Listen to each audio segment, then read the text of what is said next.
as well, otherwise. Hello, welcome to The Honest Wargamer. I'm your host, Rob. It's Monday night, it's Age of Sigmar night, and it's time to get real serious about Warhammer. Hello, Nathan, welcome to The Honest Wargamer. Fuck off, it's not time to get serious about anything. So, as always, welcome to us, Wargamer. Welcome to Nathan, I'm my Monday show host, and compadre in arms for life, love, and indeed, sometimes, laundry.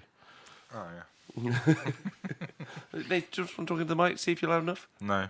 Okay. Yeah, how's that looking? Lots of red lights. Just ask the people that are listening.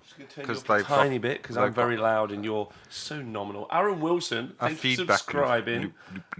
On the oh fuck! I knew I forgot something. I need to get a D20 out of that drawer.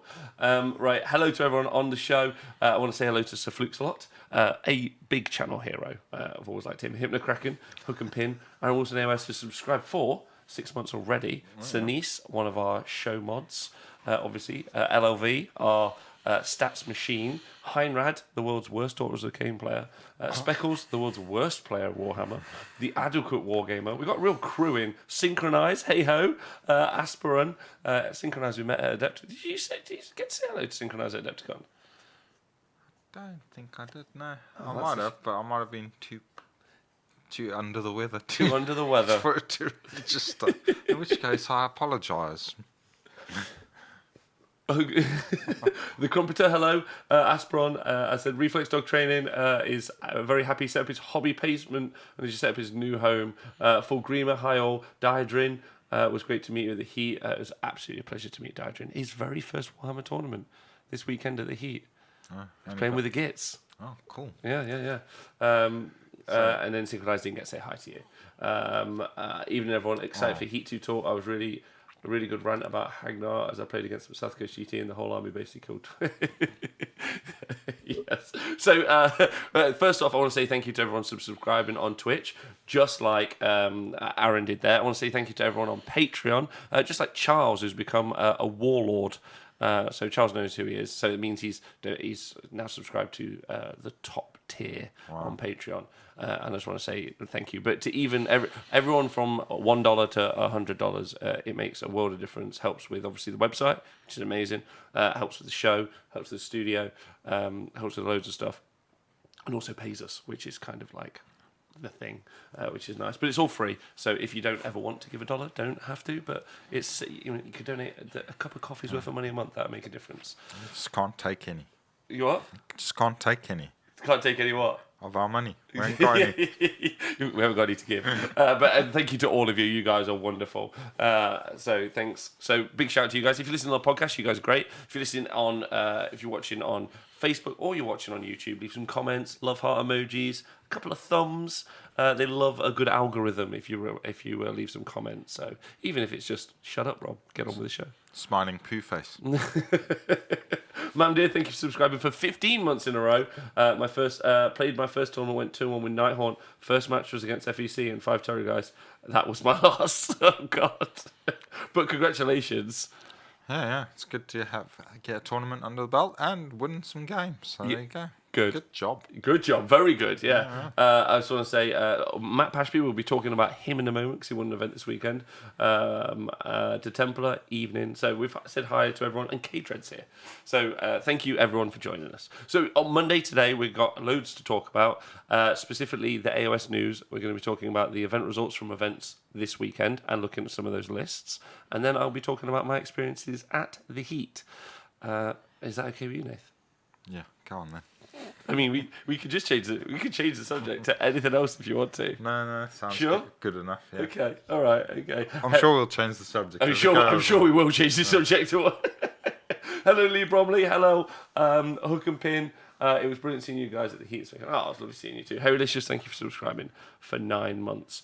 Mere Mouse, yo. I saw Mark this weekend as well. He was playing a bit of Skaven, wasn't he? Yo. So hello to everyone. Right, so should we get on with the news? Oh no, but first, before we get on with the news, Nath, how are you? And how's your games of Age of Sigmar been? Same question to the Twitch chat. How is everyone? How have you been? I'm great.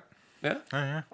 If you want to know how my games went, just ask Speckles in the chat. Speckles is in the chat. So you played a game of Warhammer Age of Sigmar. I did. 2,000 point match play game.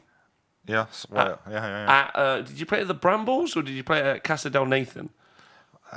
Yes, that Casa del Nathan place.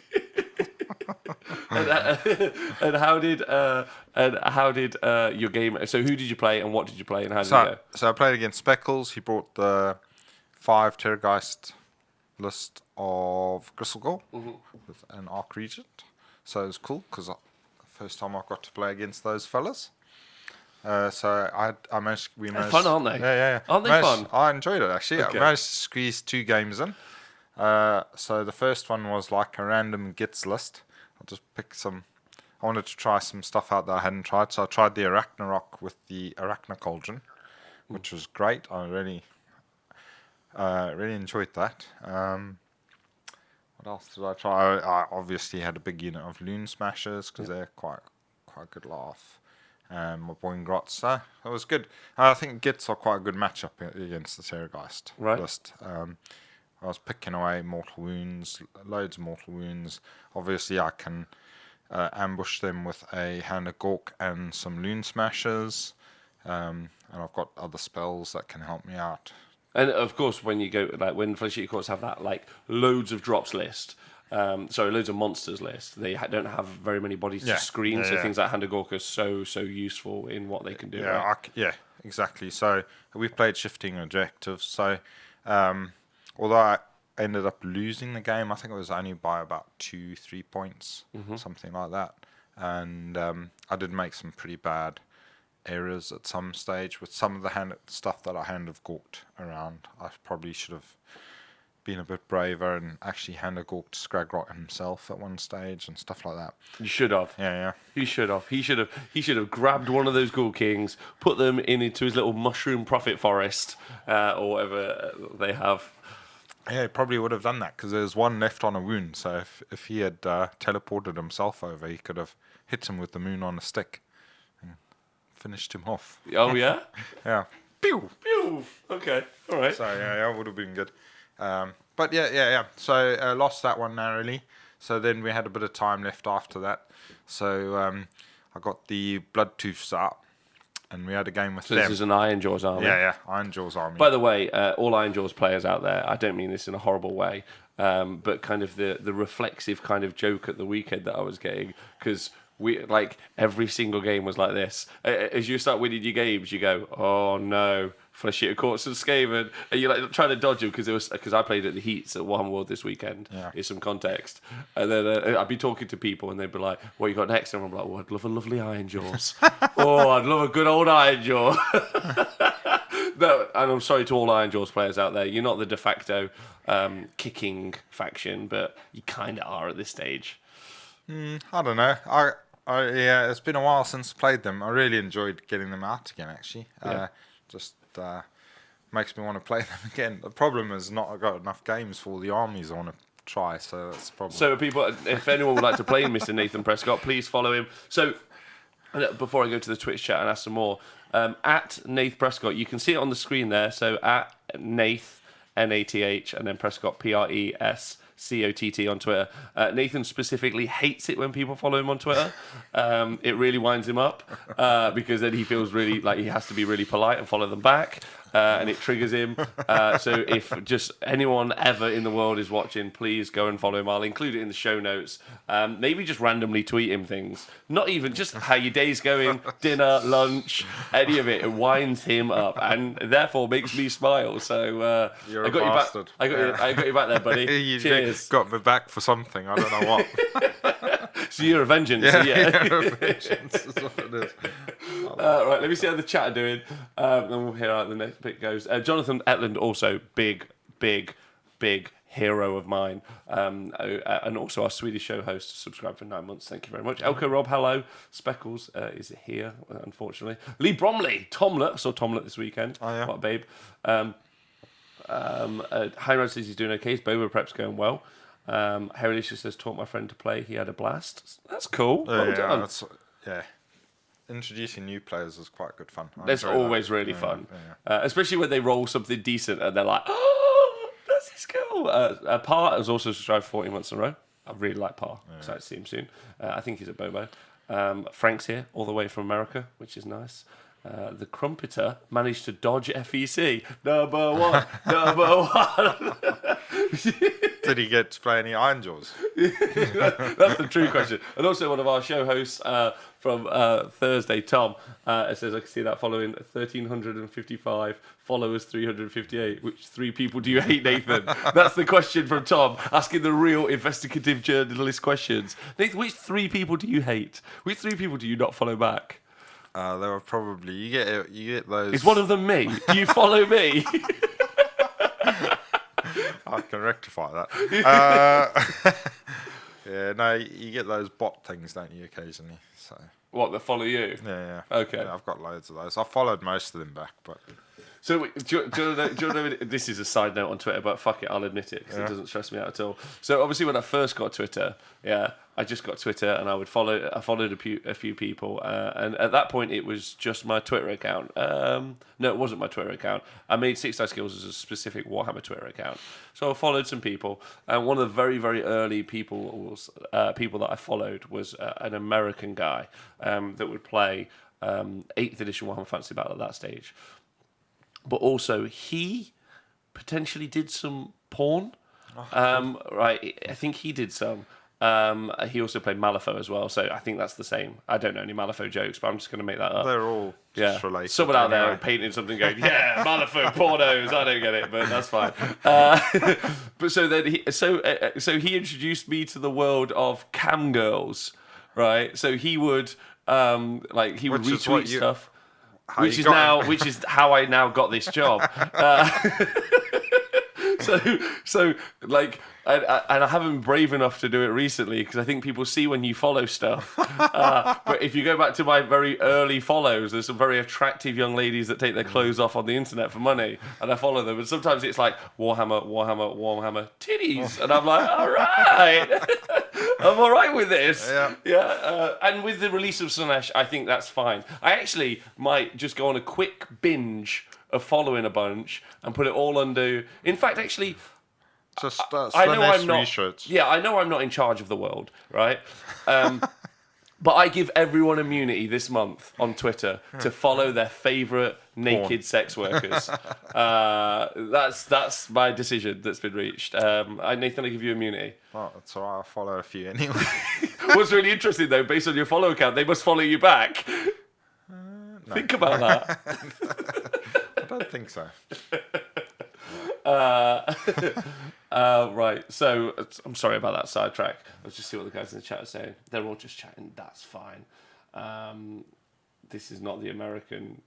Okay. So and then your second game, how did Iron Jaws versus Flesh Eater Cause go?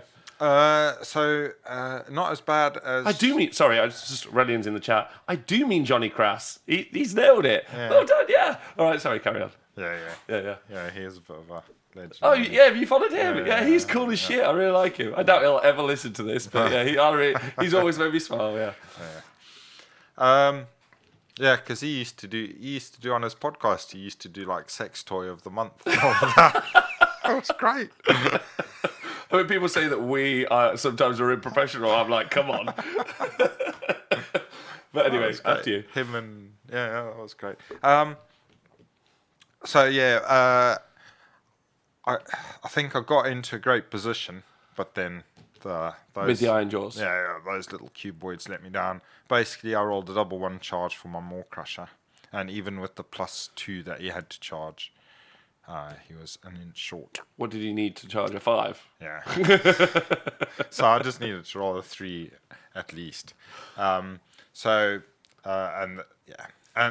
did actually get, probably if I'd got my unit swapped around, so I had a big unit of 30-yard boys. If they were in the front and then the 2 10s were on the flanks or behind, then if I got the 30 in with my initial charge, then it would have been different. Because I managed to... when we were discussing before the game, I said, obviously, I've got a chance of... Because I've got 1-drop army, I've got a chance of taking out your general first turn. You always strikes first general, depending on how you deploy him. So I just, because basically Speckle's trying his list out for Bobo and just doing some practice. So As he needs to, constantly. So I explained if his general was too close to one of his other units, I could charge that unit, and then just outside of 3 of his general, obviously the always strikes, the fight at the start of the combat phase happens, and nobody's within 3, so his general doesn't fight, and then my general can then just pile into range.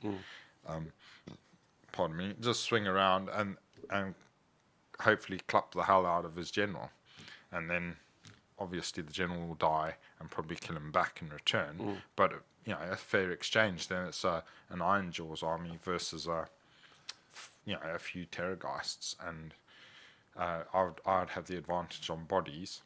That's true. And I think I'd probably wear him down, or it would be a bit more fair, because it's that fighting at the start of the combat phase is pretty terrible for Iron Jaws, because that guy is a bit of a beast. If he gets into a unit, he will take it out. Even so, I had a big unit of 30 yard boys. He went into that, and he had to do the double activation, but he did kill all 30 yard boys. So, and that's 60 wounds with a 4-up save. So that's That's very cool. Pretty good going. So, anyway, I explained that to him, and so then he set his general out to the side, but then he still had his other monsters all bunched up. So then I was like, well, I can get into all of... Well, we played the first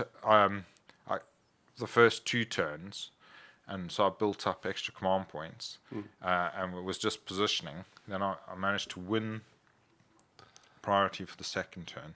We played the first round, basically. I won the priority for the second turn, and then I had a chance of going in and surrounding the 4 dragons that were on their own. Yeah. And so basically then it would just be my army versus his general. So he'd win. Yeah.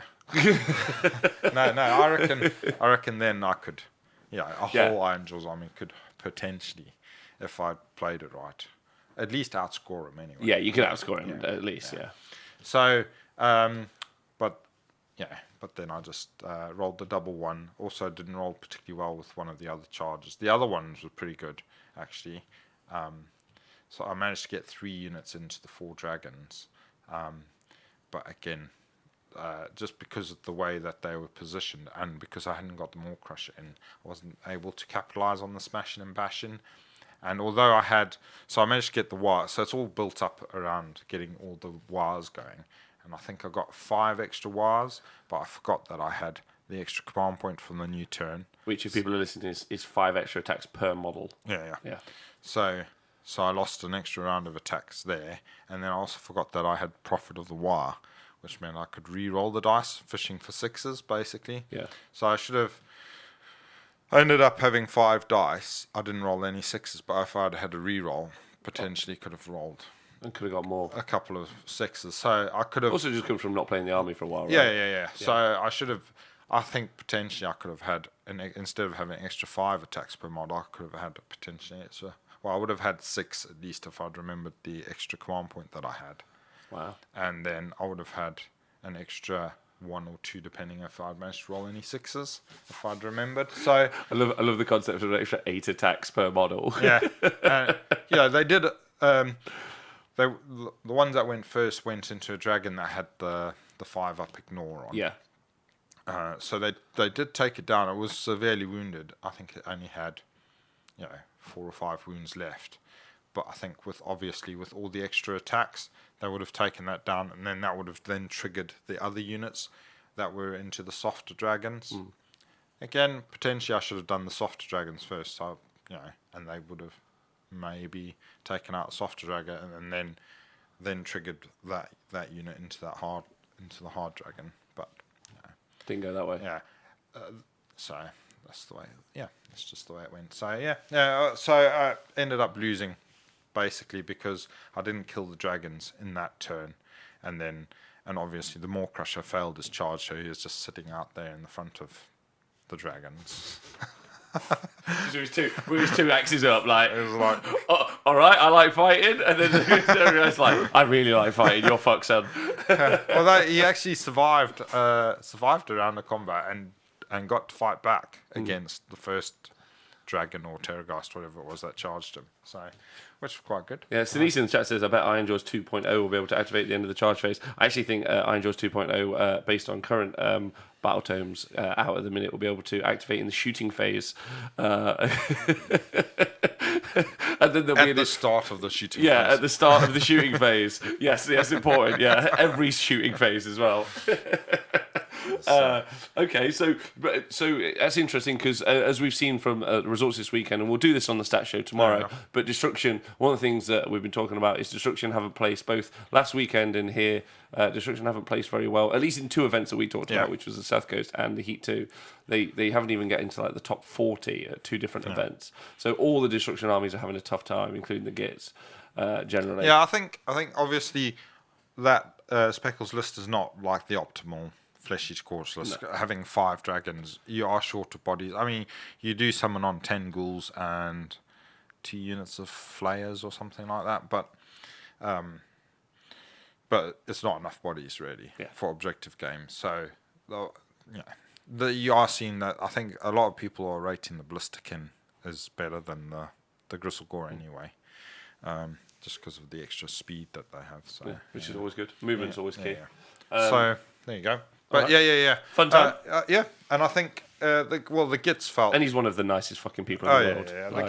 The games are great, but I do think the Gits are probably not a bad matchup against Flesh Eater Courts with We talked about I might try and take the Gits. I think I'm going to Heat 3. Obviously, we'll be covering. So obviously, we're going to be covering Bobo. So if you guys are listening, watching, and you want to watch some live stream games of Warhammer, I think the largest event of AOS singles that's ever have happened in the world, we'll be doing that from Bobo, and it should be, I would like to think, the best coverage, or at least on par with the best coverage you could ever have, and that would be the last time we do coverage.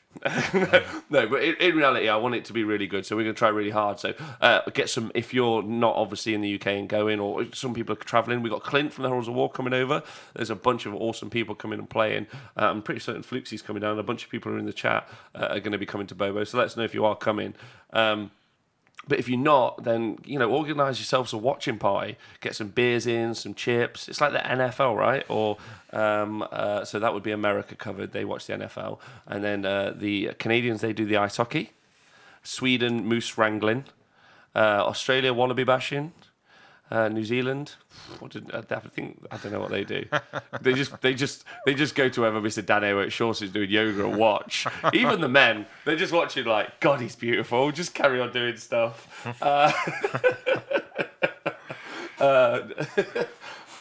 We do the ice hockey, says Jonathan Etland as well. All right. Hey, Oscars. Hello to everyone in the chat if you've just joined us, by the way. Thanks for being here. Appreciate it a lot. So I obviously played some games of Warhammer this week, Nath. Clearly, I played at the Heat this weekend, but I'll talk about that more in a bit. But now, should we move on to the news? Yeah, I've just got a load of Twitter notifications. Somebody asking me what I've had for dinner. Thank you, everyone who's done that. I love you all. You guys are the kings. Right, so let's go to my notes, because I write notes now, so I've always... So, first thing, Nath. So the Slaanesh book is out. It's been released. Yeah. Yeah. There's lots of talk about enrapturances and DPs. I was going to talk to you earlier and say, should we do an entire show based around like sexual kinks that you can do in the kink world? Yeah. Yeah. And units inside the Slaanesh book, and I thought, listen, if we're going to do that, we're going to research the fuck out of it. Okay. Yeah, so we'll do that another show, right? But first thoughts, have you seen anything? Have you read through it yet? No. Okay. I've not really had a chance to look at it at all. So okay. No. Well, my first impressions looking through it, while I really understand its place in the activation wars, so if you guys are not aware what that is, there's a lot of things that can fight at the start or at the end of combat. And then Slaanesh, especially the heroes, are able to mess about with that. They've also got summoning as well. And arguably, Chaos have got some of the better summoning. Like Slaanesh are going to be fighting and they get hit, they get summoning. Khorne, the same. It's pretty solid, realistically, as a summoning mechanic. So I quite like that. So they've arguably got some of the better summoning, and stuff's fairly cheap, so they can put a lot on the board. They're also ultra fast. But I don't see them having a lot of... They're really fast and they can do loads of combat and they can do loads of magic as well, but they also can't fly, which is kind of key in some cases. My point is that I think I can screen, and so I'm not saying that they're not. I think they're brilliant. I think, but I wouldn't say that they are. I don't think to myself when I think about eels specifically. Deepkin. Not only can they strike first in a certain turn, not only are they ultra quick. I'm also like, I can't just put 10 bodies in front. And there would be a story when I go and talk about my heats later. I played a lovely man called Matt with his daughters, a Kane. And I just put 10 Fireglaves up at one point, and I was like, these are the best screen in the world because your unit can't fly. So fuck you. Yeah. There is a twist to this story when we get to it. But so that's my initial thoughts going in at the minute. Obviously, still writing the notes for it for the website. Yeah. So that's all my initial thoughts. And I wonder what everyone in the Twitch chat thinks. That's my feeling. Cool. Onstjon says, "Hey guys," and woohoo Slaanesh. LLV says, "So many DPs." Grubder says, "Will you do multiple tables coverage at Bobo?" Yes, we will be covering multiple tables, and also, should we announce something about Bobo about doing the coverage? Okay, so we'll also be recording some of the games as well at the same time, so in full, and then after Bobo there'll be some kind of like analytical breakdowns of the games. Okay. So as an example, we'll be covering both table 1 and table 1 and table 2, but 2 tables, let's say. Because I think any more gets a bit frantic. But what both of those 2 tables will happen is we'll record them in full. So there'll be the whole, let's call it 2.5 hours. And then after Bob, what we'll do is we'll break it down into a very small, short video and just kind of talk about the movement and the units. And depending on who we get on and whether or not they're up for interviews and kind of timing and that stuff, because I like to get out fairly quick, people will be able to like look at it and then we'll put it up as a video and then people can kind of break it down.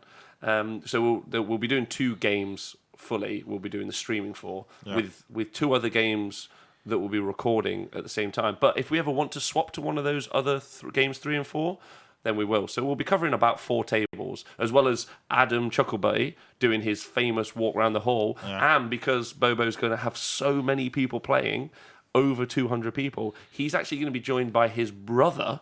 Oh, yeah. Yeah. The Chuckle Brothers, that's correct. The Chuckle Brothers will be running around the hall. So when they come back and they do their infield reporting, we'll have twice as much information to relay, which is going to be really good. They'll be able to, 2 people to keep track of games. When we did the LCO coverage, which is the 40k coverage, that was actually, over 120, 130 people. And Tom, who was watching the show at the minute, was running around the hall, and he was like keeping track on his pedometer or a step meter thing. And he did a lot of leg work. So making Adam run around 100 matches around is going to be pretty tough. So he won't be doing that. So there'll be 2 of them, the Chuckle Brothers. Cool. So that's cool, right? I don't think many people. I don't think you'll understand what I just said until I show you later. Yeah. It's like when I showed you that mic thing the other day, Nathan. You were like, "I don't care, mate. That's fine."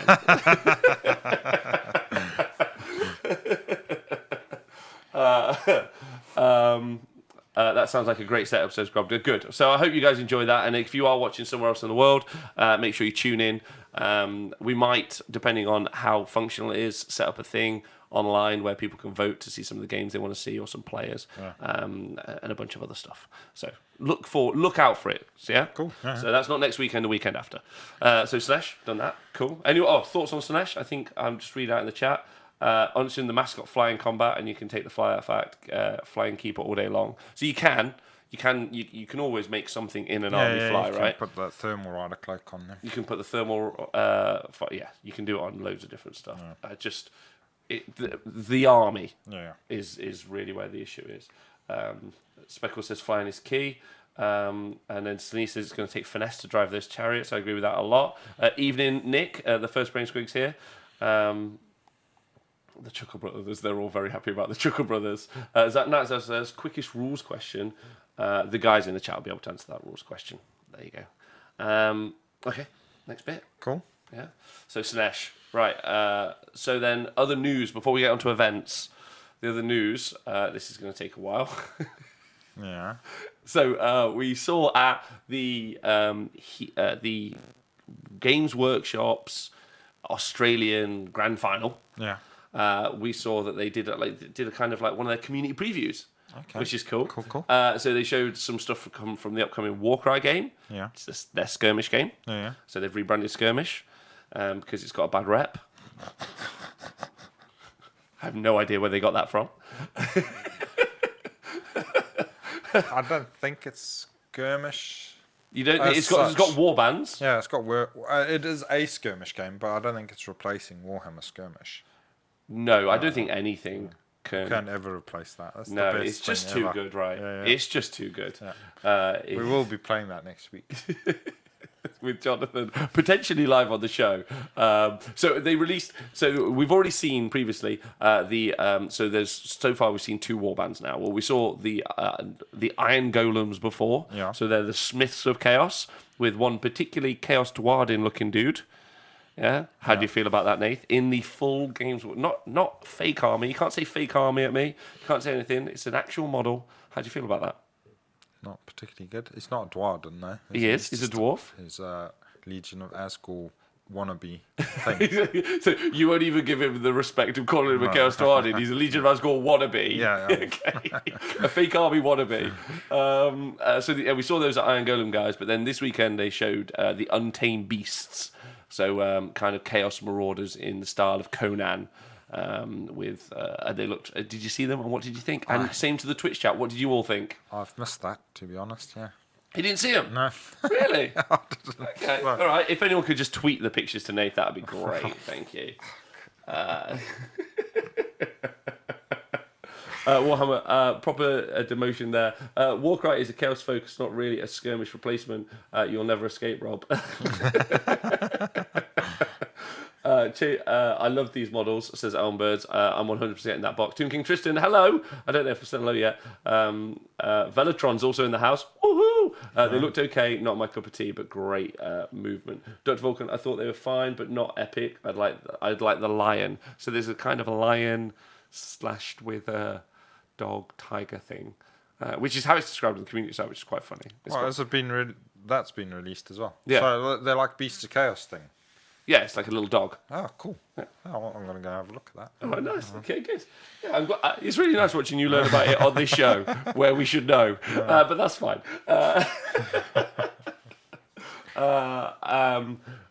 Hello, Valley. Duncan as Conan was 80 was great. That was really funny. Chaos War Halcom incoming. So that was, you might have missed it. So it's on the community site. It was quite a small article, realistically. I liked the models. I thought they were fine. I would describe them as. I didn't. You weren't a fan of the Legion of Asgore thing, were you? The Iron Golem stuff. I looked at it again today, actually, before I did the show, and maybe. So actually, one of the things, I don't know if anyone's seen it. So I just seen on Twitter, Mr. Ben Sava has painted up a Keeper of Secrets, and one of the things I've always talked about on the show is I'm a little bit obsessed with painting stuff. Like the realism painting style, which tends to be how Forge World paints stuff, and then Games Workshop tends to paint stuff kind of like Marvel Comics, is how I kind of like describe it. It's kind of like more gritty noir versus kind of like pop culture. And I prefer the gritty noir, but I don't really know how to paint it. I'm actually going to message Ben, because I'm going to paint up some Chaos Warriors and some Chaos Knights soon, and I'd like to know how to do that. There's probably other people like Vince and other people in the world. There's fucking tons of people I could ask. Oscar's in the chat, for Christ's sakes. I could ask him.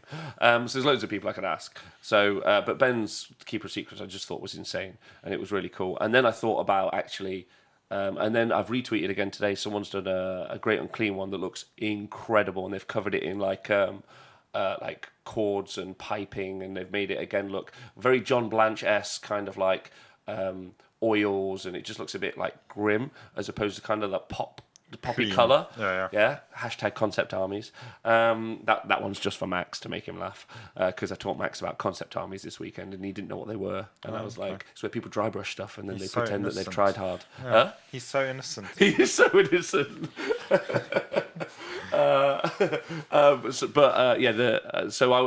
I looked at the Iron Golem stuff today with that in my brain, and I was like, actually, that could be quite cool. They're a good candidate for doing dirty. Yeah, kind of gritty, kind of like distressed kind of models. That would be quite fun, because it's chaos as well, right? And again, some of those paint schemes don't work really well on, like, it wouldn't, I don't know if it would work really well on eels, And there's the fucking guy who was there this weekend, and I'm sorry that I forgot your name, but he's so nice with the Idneth that are on waves. Okay, yes. Yeah, he's the coolest dude, and he plays Warhammer real well, and he's got a turtle, and he did quite good.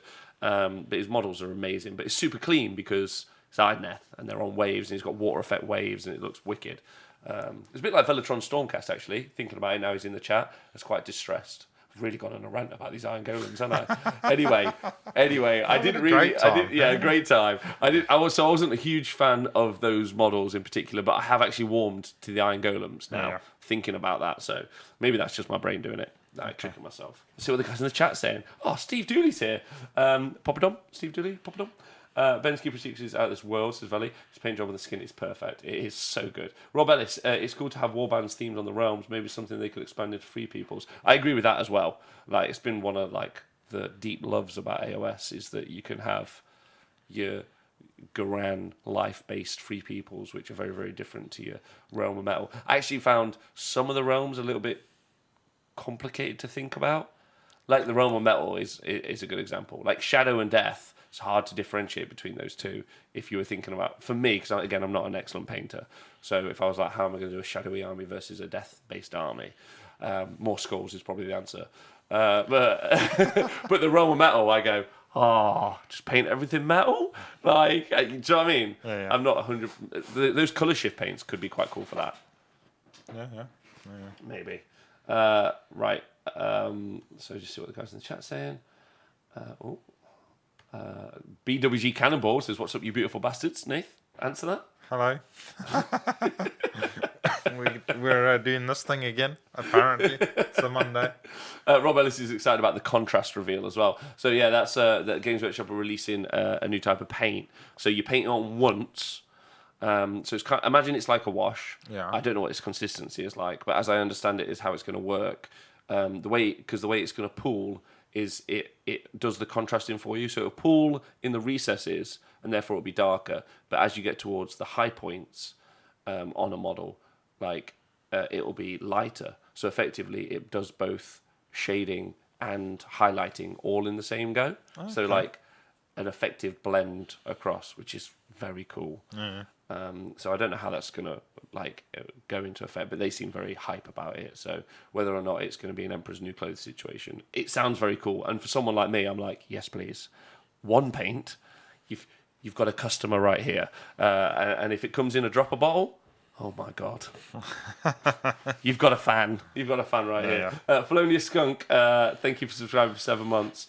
And then Rob Ellis says, "Sup, Nath, you looking trim, bro." Oh, thanks. Oh, nice, yeah. So is that the thing where they had them all sitting around the campfire talking about stuff? Was that the contrast paint thing? Yes. Yeah. I think so. I did wonder what they were advertising. Just sitting around a fire talking.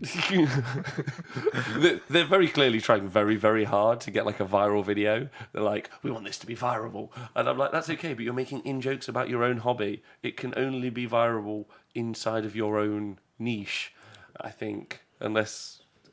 I don't know. It was quite funny, but yeah. Yeah. Cool.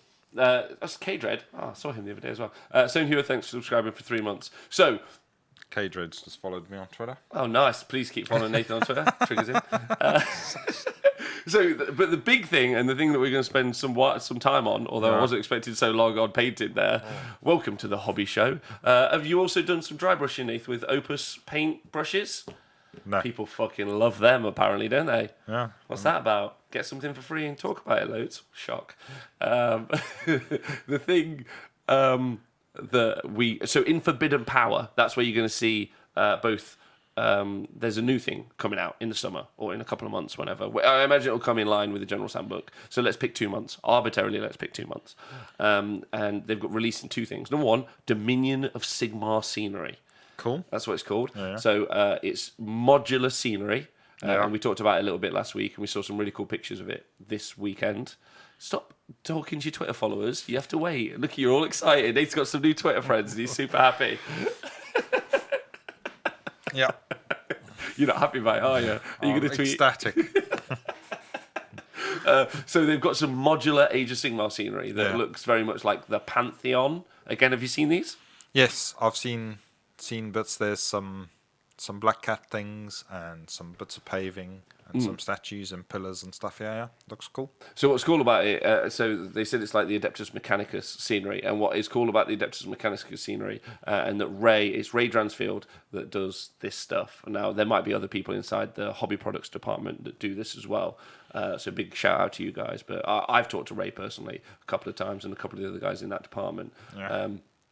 Making modular scenery is his kind of like. His thing is like, I just want you to keep buying kits and just adding stuff, and so it all kind of makes sense. And the Mechanicus stuff is really, really clever.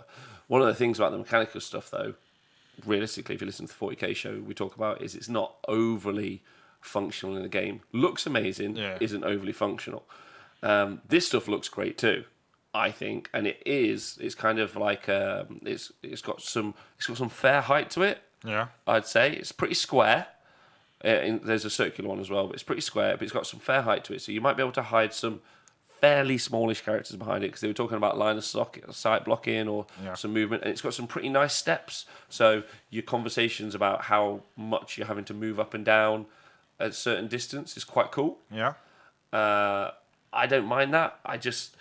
My same issue with all Games Workshop scenery is, as much as it's modular, it's got an aesthetic, which is great. But then, you got that aesthetic once, and you're like, oh, does that make sense? Am I making sense there? You go, look, I've got a Pantheon. You're like, cool. And the next time you'll be like, playing in a Pantheon. You're like, cool. And then the third time you're like, playing another Pantheon. You'll be like, okay, sorry, yeah, it's fine. Do you want to play anywhere else?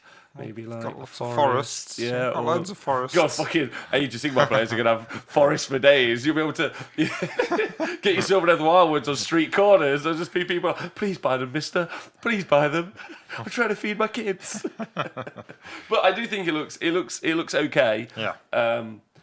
But similarly, and it's usually not expensive, because everything's expensive, right? If you've got no money, and if you've got loads of money, nothing's expensive. But I mean, competitively priced, like market price wise. Again, I encourage everyone to go and look at Tabletop Worlds. Their fantasy terrain, I think, is incredible. And then there was the Kickstarter that was done for Hagglethorn Hollow. Again, where you can either get stuff or you can get 3D print cuts. If you like cottages and stuff like that. Yeah, that's my point. And it's cool that there's some stuff set in the Age of Sigmar realm. I just think that there's some really exceptional fantasy scenery out there that if you're going to spend money, I'd just say... Well, there's all that those cool mushrooms and things from Dark Sphere as well. I like those. They're really cool. Yeah. And then they're also fairly competitively priced as well. Yeah. It's got cool like metal things. It would be quite cool. We've talked about this several times. It would be really cool to probably make a list of all the places you can get really solid like fantasy-based scenery. Yeah. And I'm not encouraging people not to buy the Games Workshop when stuff. we were at Adepticon, we walked around. There was loads and loads of MDF stuff as well. That looked pretty I'm not sweet. sure if I love the MDF stuff, but it looked awesome. There was the boat. Remember that boat I got all excited about? Yeah, that was cool. Dark Fantastic Mills is some cool stuff. Dark Fantastic Mills, that's the name. And Elmbird says, I thought the train had way too much of a Tomb King vibe, though. Tomb King Tristan will be happy about that. Yeah. But in the chat, what do you guys think? Do you like it or do you hate it? I'd love to know. Nathan, your thoughts?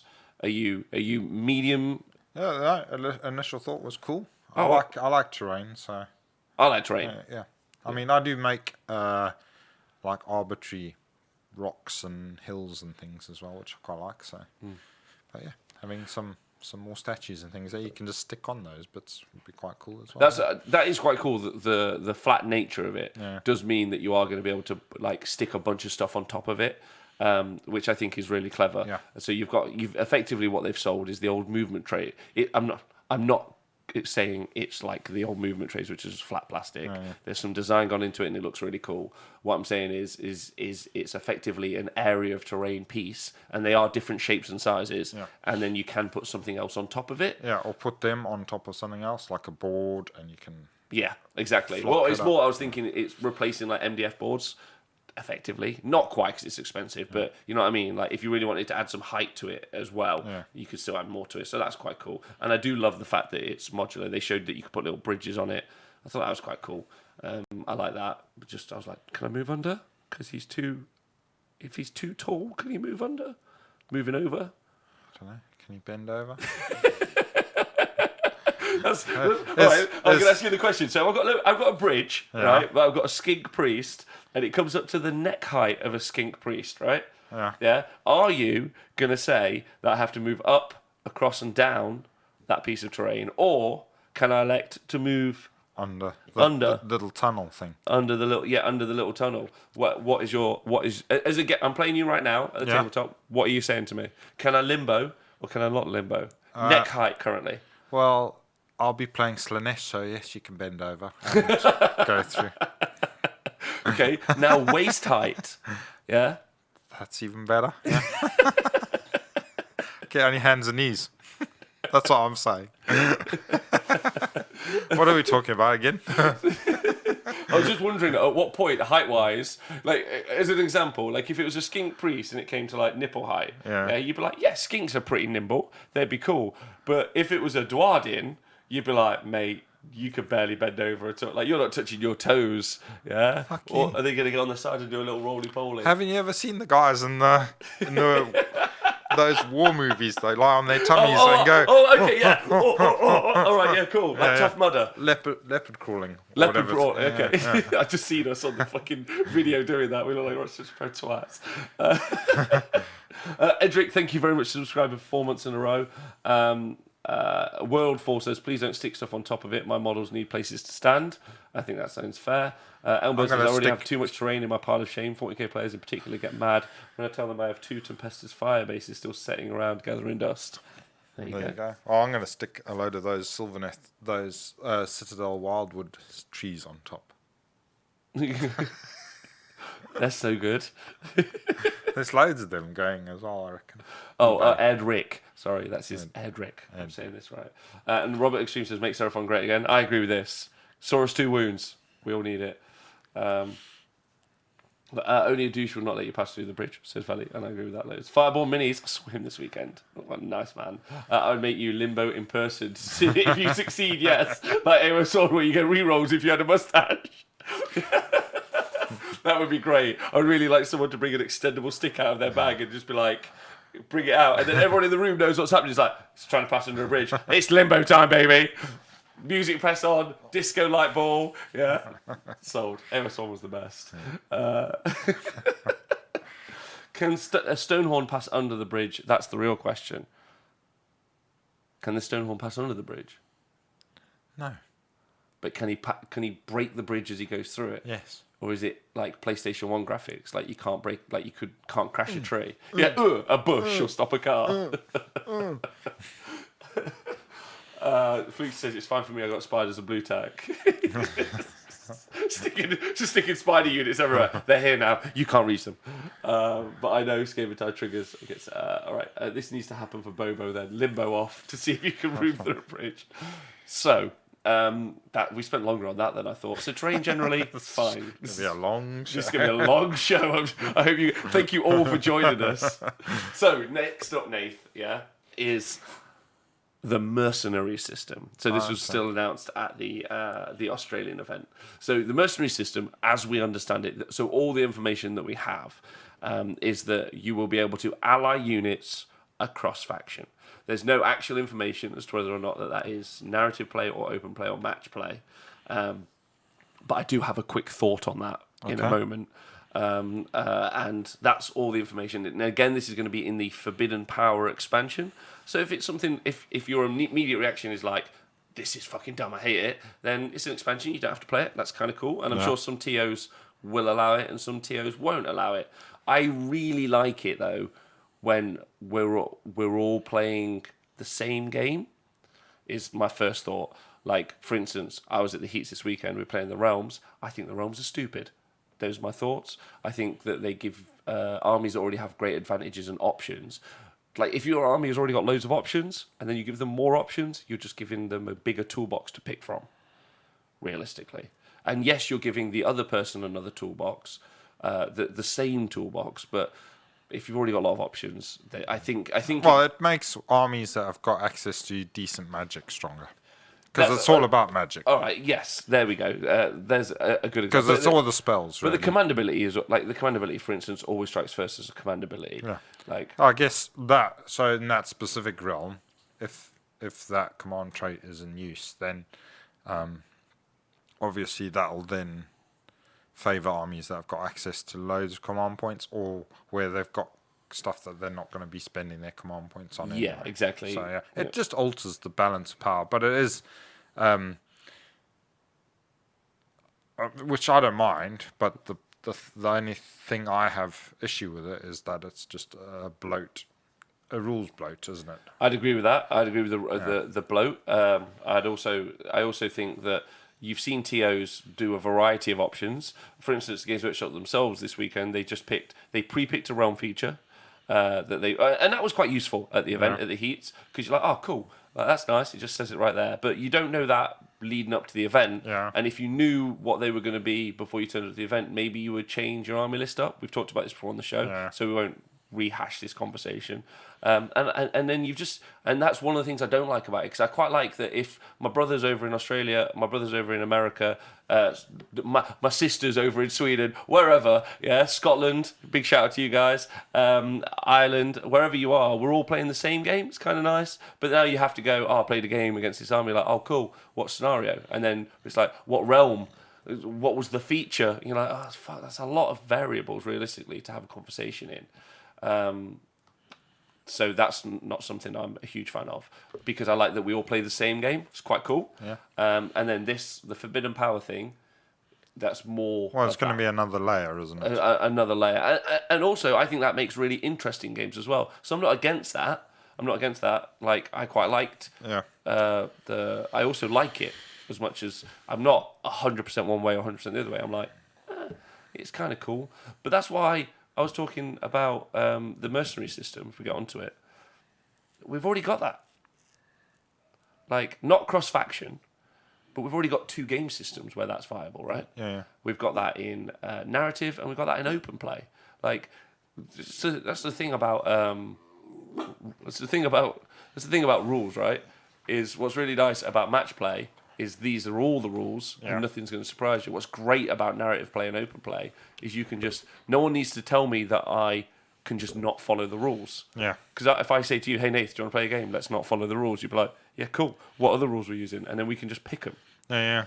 Which is great. Like, and that's awesome. I mean, you don't have to do anything. So I would say that obviously the Mercenaries thing clearly is going to be something that's intended for match play. And I'm not against that either, because I think narratively that's quite cool. I like the idea of Carriage on Overlords, transporting some like gitsy green skins around and stuff. And obviously, I'm sure there'll be a system where like you can't have Skaven and Dwarfs work together, right? Yeah, I'd hope not. Yeah. Exactly, right? So you would hope it's like the Ally system that you have in Age of Sigmar. So what do you think of the Ally system? That's my question. Like, as it is right now. So at the moment, I mean, the ally system we've got at the moment is quite cool narratively, but I do think so. If you're going to try and make the game more of a competitive balance thing, then the more variables you include, the less likely you're going to get something that's totally fair. Yeah. Basically, so it's if you're going to try and slim it down, basically, to make a nice game that you can play competitively, then I'd say you'd probably be best off just dropping the allies, dropping the mercenaries, and just having a nice clean rule set, because that makes a more competitive balance game. But then if you just want to have a game where you're just having a game, then as many layers as you include, you can, it just adds more stuff to the game. So it's up to you, really. So like for me, I think the key element, really, in my experience, whether or not you play a match play or any other sort of play, is interactivity. Like, I want my opponent and me to be interacting, and I don't want it to be them just rolling dice and taking their models off the board.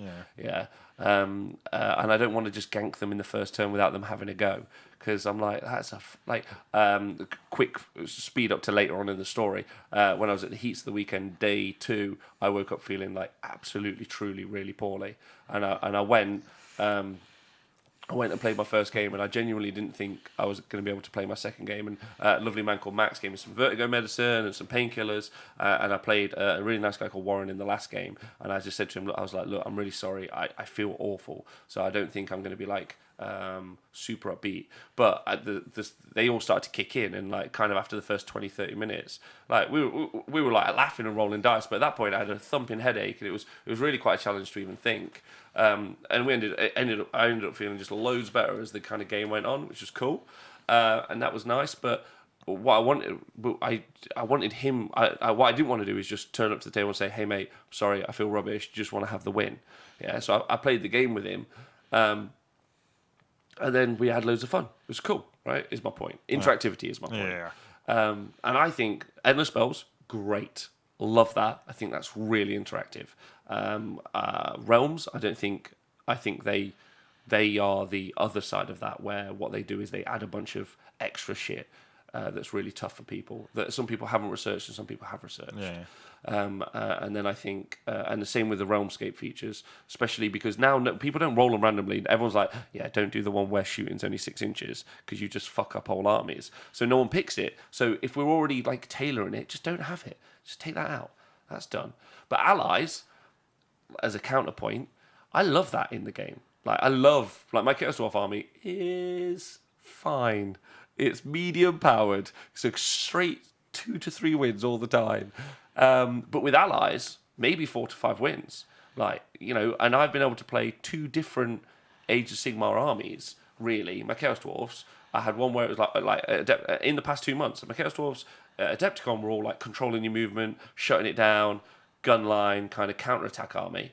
Whereas the one I just played at the Heat was ridiculous, all combat, you strike it last. And it was just awesome, and being able to like just paint up one miniature to add it into my army, or in the change the flavour of your army, the flavour of my army for 400 points, and then also I've got an army that I've spent several £100s on, let's say, and then for an extra 60, instead of having to get a new army for 60 quid, 70 quid, whatever it might be, for a wizard and some spells or just a unit, I'm able to add a whole different dynamic to my army. I think that's a great. I think the ally system is fantastic, and I'm like, initially when it came out, I was like, oh no, but then actually, I can't think of an instance where the ally system has been game breaking, where there's been a dodgy combo or something that's just been a bit crappy. I can't really think of it. I mean, the Phoenix inside Winterleaf is part of their battalion. It's got nothing to do with anything else. Can you think of an example where like the ally system has been like? It's just when you can take the Mask of Slaanesh for the Legion of Asgore. No, the new Mask of Slaanesh doesn't do that though, so that's fine. Also, Spleen Thief, thanks for subscribing for 9 months in a row. Also, Jet getting up during the Realms. Jet's not a fan of the Realms, but everyone just did the Jet emoji, which was sweet. Fireborn says, but there will be some broken combos that you can slip through if you're an event that you can make them quite dull. So that's the fear, isn't it, on the other side of the ally system across faction. Yeah. Is that what will happen is so narratively I like it because it's been in the story forever. Yeah. Like ever since the beginning, right? Yeah, as long as you can explain it narratively. I would have thought they'll maybe specify what can, only certain things can be mercenaries and stuff like that. We'll just have to see the details on that. But yeah, you would have thought there will be quite a bit of constrictions on what it's going to be. Because the danger, I would say, which will sort of help keep a dampener on there being something that's completely silly. Yeah. And for me, that would be the only negative, realistically. Yeah. Well, there's 2 negatives, but generally on the whole, I'm pretty into it. Like the 2 negatives are, 1, I just hope they've done a really good job of making sure that they don't do anything silly. And again, if you go back and listen to our review shows leading up to Age of Sigmar 2, where you and me were both like, don't let command ability stack. Just don't do that and everything's fine. Yeah, and don't let there be crazy summoning and everything will be fine. Then we got to the first week, and that's what you could do. And we were like, this is fucking stupid. And then they changed it 2 weeks later. But it's like the most predictable problem ever, right? Yeah. So number 1, don't let there be silly combos. That would be key. But also number 2, where there are already maybe balance issues in the game, because we're talking about it from a competitive standpoint, where there are balance issues in the game, potentially. Hags are a really good example. We had the opportunity in the Winter FAQ for them to affect that. Didn't do that. We have some spells which are just crazy strong, like the Warp Lightning Vortex, I would say. I don't think anyone's enjoying playing with it or against it. I think all the Skaven players who are winning with it are like, sweet, this is cool. Yeah. But I think for interactivity, like ignoring balance, for interactivity, I think it's really oppressive, is how I would describe it. So I'd just be like, it's cool that you're doing all this new stuff. I'm really excited, but just don't focus on the core games. More with the War Scrolls on those, or the points of those War Scrolls, rather than the actual concept of... Yeah, no, agreed. I'm just saying, if you've only got a small team dedicated to doing a bunch of stuff, and there is, I don't want to say glaring issues. Yeah, don't overstretch yourself. Don't overstretch yourself. That's my other concern. You know, might pull something. Yeah. And then Donaldinho makes the best point that I can have, and also hi Donald. He probably does most of the time. He does. He's a smart fella. Yeah. That's what you get from someone who looks like Lex Luthor's smaller brother. He says, we can all take Verminlord Corruptors and Warp Lightning Vortex. It's awesome. Which I agree with. Like, actually, if it's a dumb kind of you can just take whatever you want system, actually, I'm happy with that, because the stuff that's stupid is now I can just put that into my army. Yeah. And then everyone's got stupid, which is great. It does make the games really boring, and the tabletops will look really silly. But overall, yeah. You got anything to add to like having allies across the system? Hey, whoa! Thank you for subscribing for 10 months. Well, I mean, yeah, I'm a bit dubious about it, but we'll see what happens. Yeah. I mean, yeah. Are you actually dubious? Yeah. Like for narrative, like so. A Grey Seer in my army with a Vortex in a Gits army would make the Gits absolutely mental. It would. Yeah. It would. But like, we wouldn't like to see that, I don't think. No. You wouldn't like there to be a Stormcast army with a Skaven wizard in it. No. None of it. Like, they should just be kicking his fucking rat face in all day long, right? Yeah, so you're not likely to see that. But there is a remote chance that you could see a Skaven Seer in a Gits army, because they can bribe each other, you know. Yeah, because they're mercantile, right? Yeah. There's a whole kind of like... they're mercenary. Yeah. So... Yeah. They've also made in the narrative as well, like in some cases, especially the Caradron effectively, especially like Baron Mornar. Are they the pirates? Who are the pirates? Yeah. Mornar. Especially Baron Mornar, they're like narratively like fucking pirates. Like they're gonna gank everyone and potentially even transport chaos dudes around. Potentially, depending on how. And some of the chaos warbands are it's like the Dark Oath stuff when they're not like fucking cutting their own nipples off and like draping themselves in blood. Some of the kind of more just human dudes who were just kind of like, yeah, serve Barry the God of Corn, like yeah, I'm red, but I'm not like mental. Yeah, I'm not like Jim down the road. He's mental. Yeah, he's like covered in like human fucking nipples as like a hat. Yeah, he's like, oh, I love cutting off nipples. Yeah, you're like, no, we're not transporting him, but like, you know, those other fellas, they just like murdering a few fuckers. Maybe they'll take a head. They'll probably eat somebody. They maybe will eat someone, but they're not gonna like, you know, eat us. So they'll transport them.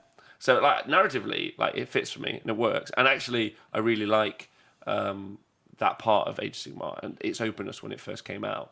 My issue is that they've done a really solid job with the battle tomes over the past few years. Well, year and a half ish. With expanding the story to the point where I feel like some of the factions, even like Caradron as a side example, I think they definitely would work with some people, but some of them seem so polarized against each other.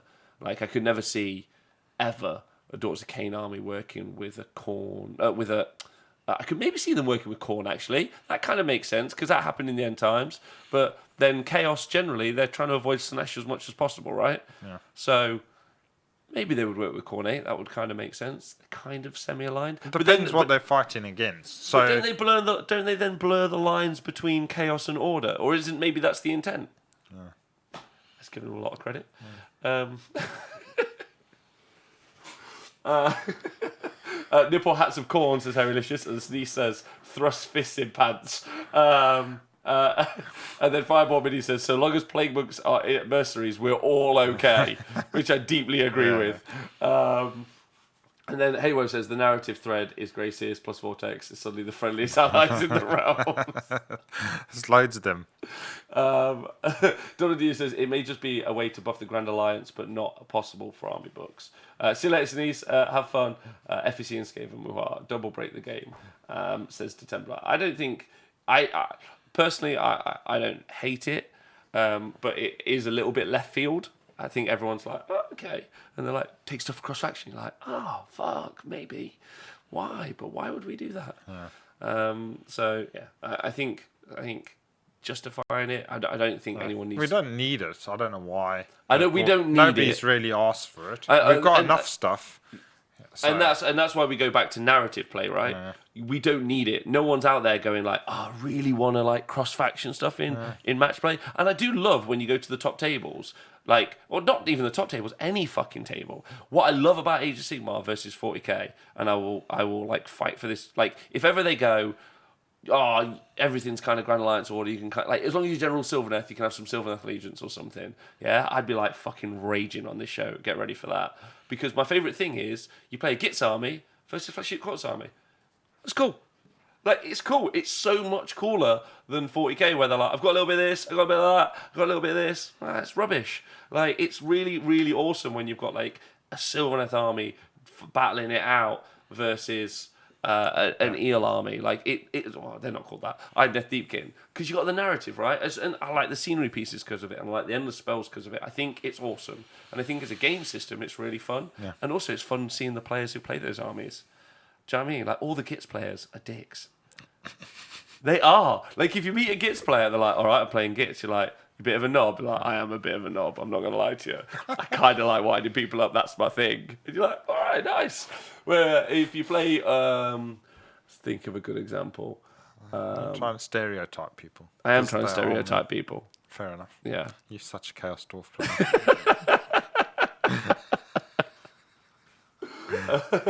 Let's see what Felly says. We need to see the available mercenaries per faction and the premium to use these models before passing judgment on the rule, but intuitively, I'm not a big fan. That's really weird. I thought Veltron like big into the narrative. Like, again, that's why I topped off this section. Well, at the top of this section, I talked about narrative and open play. We've already got it. Yeah. You can you don't need. If you want to make a story, you can do it. Yeah, fucking go out there and get a story, and they've already got a really strong story-based competitive game, which I think other gaming systems would be fairly jealous of that. Realistically, you've got some really well done.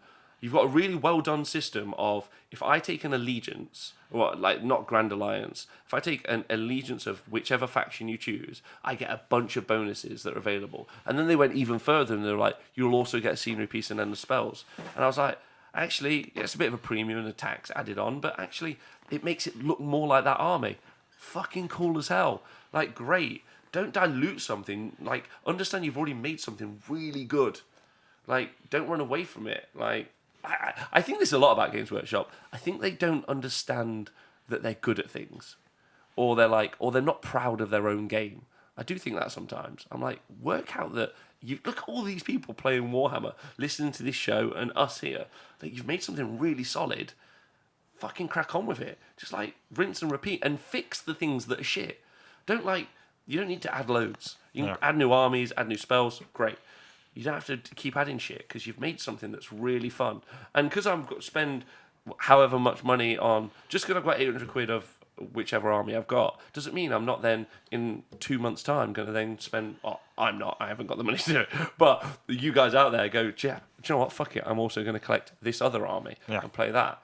I don't think you need to keep trying to flog us stuff. Is my point. I think we're ready to buy. Like, just don't make it so that the events are not fun to attend. Yeah, because armies are stupid. See what. So Twitch chat. Final thoughts. Donaldina says something's going in the book of grudges. I don't know what it is, but it's something.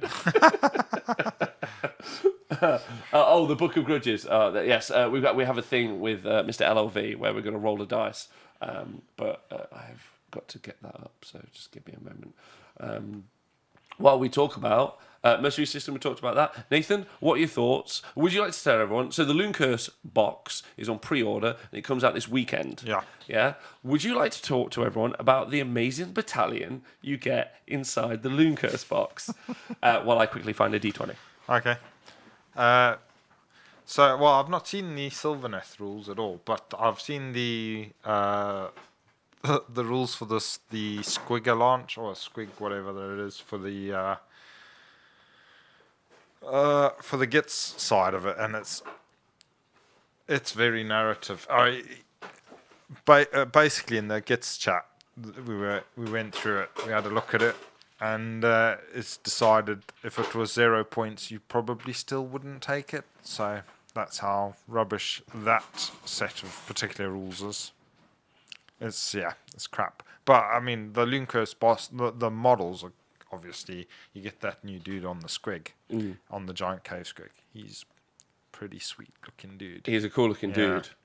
But what you're actually saying, the battalion is fucking rubbish. Yeah, the rules, the battalion. I mean, so I can't imagine. I don't know if it'll make it into match play, and if it does, it would have to be 0 points really, or very, very few points for people to be tempted to use it. Because it sucks. Well, yeah, it's very limiting. So it limits you to specific unit sizes as well. So it's 5 Boingrot Pounders, 5 Squig Hoppers, a Squig Herd of 12, and that sort of stuff. So very small units, which are not very, very Gits in a theme. And then you can summon half of the units back on, but because they're such small units, that's basically pointless, really. Which is sad. Yeah. Which is sad. Yeah. Okay. It would have been it would have been a good opportunity to introduce another cool battalion, because it would be nice to have another battalion. That would be The Gits definitely missed the train of getting, but they've got some All Strikes last year. I don't know. They've got loads of cool things, but I do think they're a bit weak on the allegiance ability is quite height. They're weak on height. Yeah. That's why you take a Gargant all the while. Yeah, here we go. Yeah, just bring a big lad along as well, just in case there's trouble. Just in case you need height. It's all about a balanced army, having some tall things and some short things. No, I do think. Do you think it'd be cool because they didn't end up with any of the, like a temple or a war grove or any of that sort of stuff. They haven't got those sort Warbands, those free sets of rules that other armies end up with, like Gristlegore and Blisterkin, all of that. Those are nice little free sets of rule things that you can adapt your army to take advantage of, which some armies haven't ended up with those. Agreed. Which is odd. Yeah. The haves and have-nots, right? Yeah. So and Fireborn says in the chat, like it's cool if you're playing in isolation. If you're like a new person, you buy that Looncurse box set, and then 2 new kids are just like battling it out, tree revs versus some squigs. Could be interesting, I think. Right. So, but it is a rubbish battalion, which is like more than fair. They just hate squigs. So, Mr. LLV is coming over. So, our stats machine himself is coming over to Bobo. Yeah. And he's decided he's going to have a round 1 grudge. So, he gets to. Wait, Nathan, you're going to roll off. He's got a D20. Yeah. So, you get to find out who is going to. So, he's traveling all the way from Canada to battle it out at Bobo. There's 20 people have said that they want to play him in round 1. So, you're going to roll out, get ready, grudge. We are number 14. Oh, roll again. Ooh, this is fun. We should do this more. Someone make us D20 tables. I've just decided these are fun. 7. Wow. Okay. So he is going to be playing against a Gloomspite Gits army. Cool. And that would be Kerry, the former presenter of Warhammer TV. Ah, cool. So there you go. She's got a squig army, hasn't she? She has got a squig army. So there you go. That is who he will be battling it out against. We'll probably put that Grudge game on the TV, or not, depending on whether or not it will stress him out. Because then it will be Dispossessed versus Squigs. Oh, yeah. We'll put that on the side game, not our main game, potentially. Or we'll record it, and we'll get Kerry in the studio. And then she can do some commentary on it. Me and her can do some hilarious ex-Warhammer TV presenter commentary over the top of it. Cool. Which will be fun. Yeah. So there you go. So LOV said, "Oh shit!" So it'll be Dispossessed versus Squigs. Nathan, as a fan of both of those two armies, how do you think that game's going to go? It's going to go down to the wire. All right, so there we go. Stream that game, says 2 King Tristan. All right. And then Fireboard says, I'm sad that it's not Laurie Hoggett Wiggett. That's absolutely fair. And Speckles is like, at least I don't get to lose to Dispossessed again. So we've talked about Forbidden Power. We've talked about... So LOV now knows who he's battling it out in a Grudge match. There is also, the final piece of news, I'm pretty certain, before we get onto events that have occurred this weekend, is the Sylvaneth Battle Tome. Yeah. Which is the most obviously about to be released, go on pre-order this weekend, Battle Tome of all time. They currently haven't said, as of the recording of this show, they haven't said that they're releasing it, but they've put up community articles and preview stuff, so we can assume. Yeah, we've seen a Sylvaneth worm thing. We've seen an Under Spell. Some people don't like the worm. What do you think of the worm? Some people don't like it. Don't they? No. It looked all right. I think it doesn't look all right. Don't you? No, I think it looks rubbish. Oh, okay, there you go. I thought it looked all right. Do you think? Yeah. What really upset me is some people were like, "Oh my god, it's like Tremors." And I was like, "Have you seen the film Tremors? It looks nothing like the worm in Tremors." Yeah. No, it doesn't look like the worm in Tremors. It doesn't look like the worm in Tremors, does it? So like no one say that. No one say I'm using my Tremor worm. I'll be like, "Stop that, Wurrum." Sorry, I don't know if I'm saying that. Firm. Right. Wurrum. Firm. Firm. Firm. Venom. Firm. Firm. Awesome game. Wait, who's this? Hi, Chuck Buddy. We talked about you earlier, by the way, just to help you feel good about yourself. But he's also great. So Sylvaneth Battle Tome, we're probably going to see the loss of 1-drop Sylvaneth armies. Sylvaneth Wildwoods will go away. There'll be a new Sylvaneth Wildwood. It's been featured in the back of pictures. Yeah, you can see big trees in the back of some big of the trees. pictures. So Sylvaneth Wildwoods are out. Endless Spells are in. New Sylvaneth Wildwood. There's obviously some fears, like please don't let. Do you think the worm's going to be a spell? I think the worm's going to be a spell. What do you think it's going to be? A worm army? Well, a summon of sorts. It might be a spell. Might be some other form of summoning. Sprites. It's because it's a spite thing, isn't it? Are they going to summon sprites? Sprites and spites, yeah. Okay. It's a great paint job. Well better than the Fire Slayer spells. Actually, I've got something to say about that. Little interesting little factoid, if you guys are interested. So the Endless Spells and scenery pieces are actually done by a different department to the miniatures designers. Okay. So the people who do the scenery department are a different design studio to the people who do all of our like gaming miniatures. Yeah. And so therefore they have a different process. They have different designers, effectively, and therefore they also have different painters for doing the job, which is why, because there's been some fair criticism on some of the Fire Slayers, as an example, Endless Spells. That's why there seems to be an inconsistent quality between the two.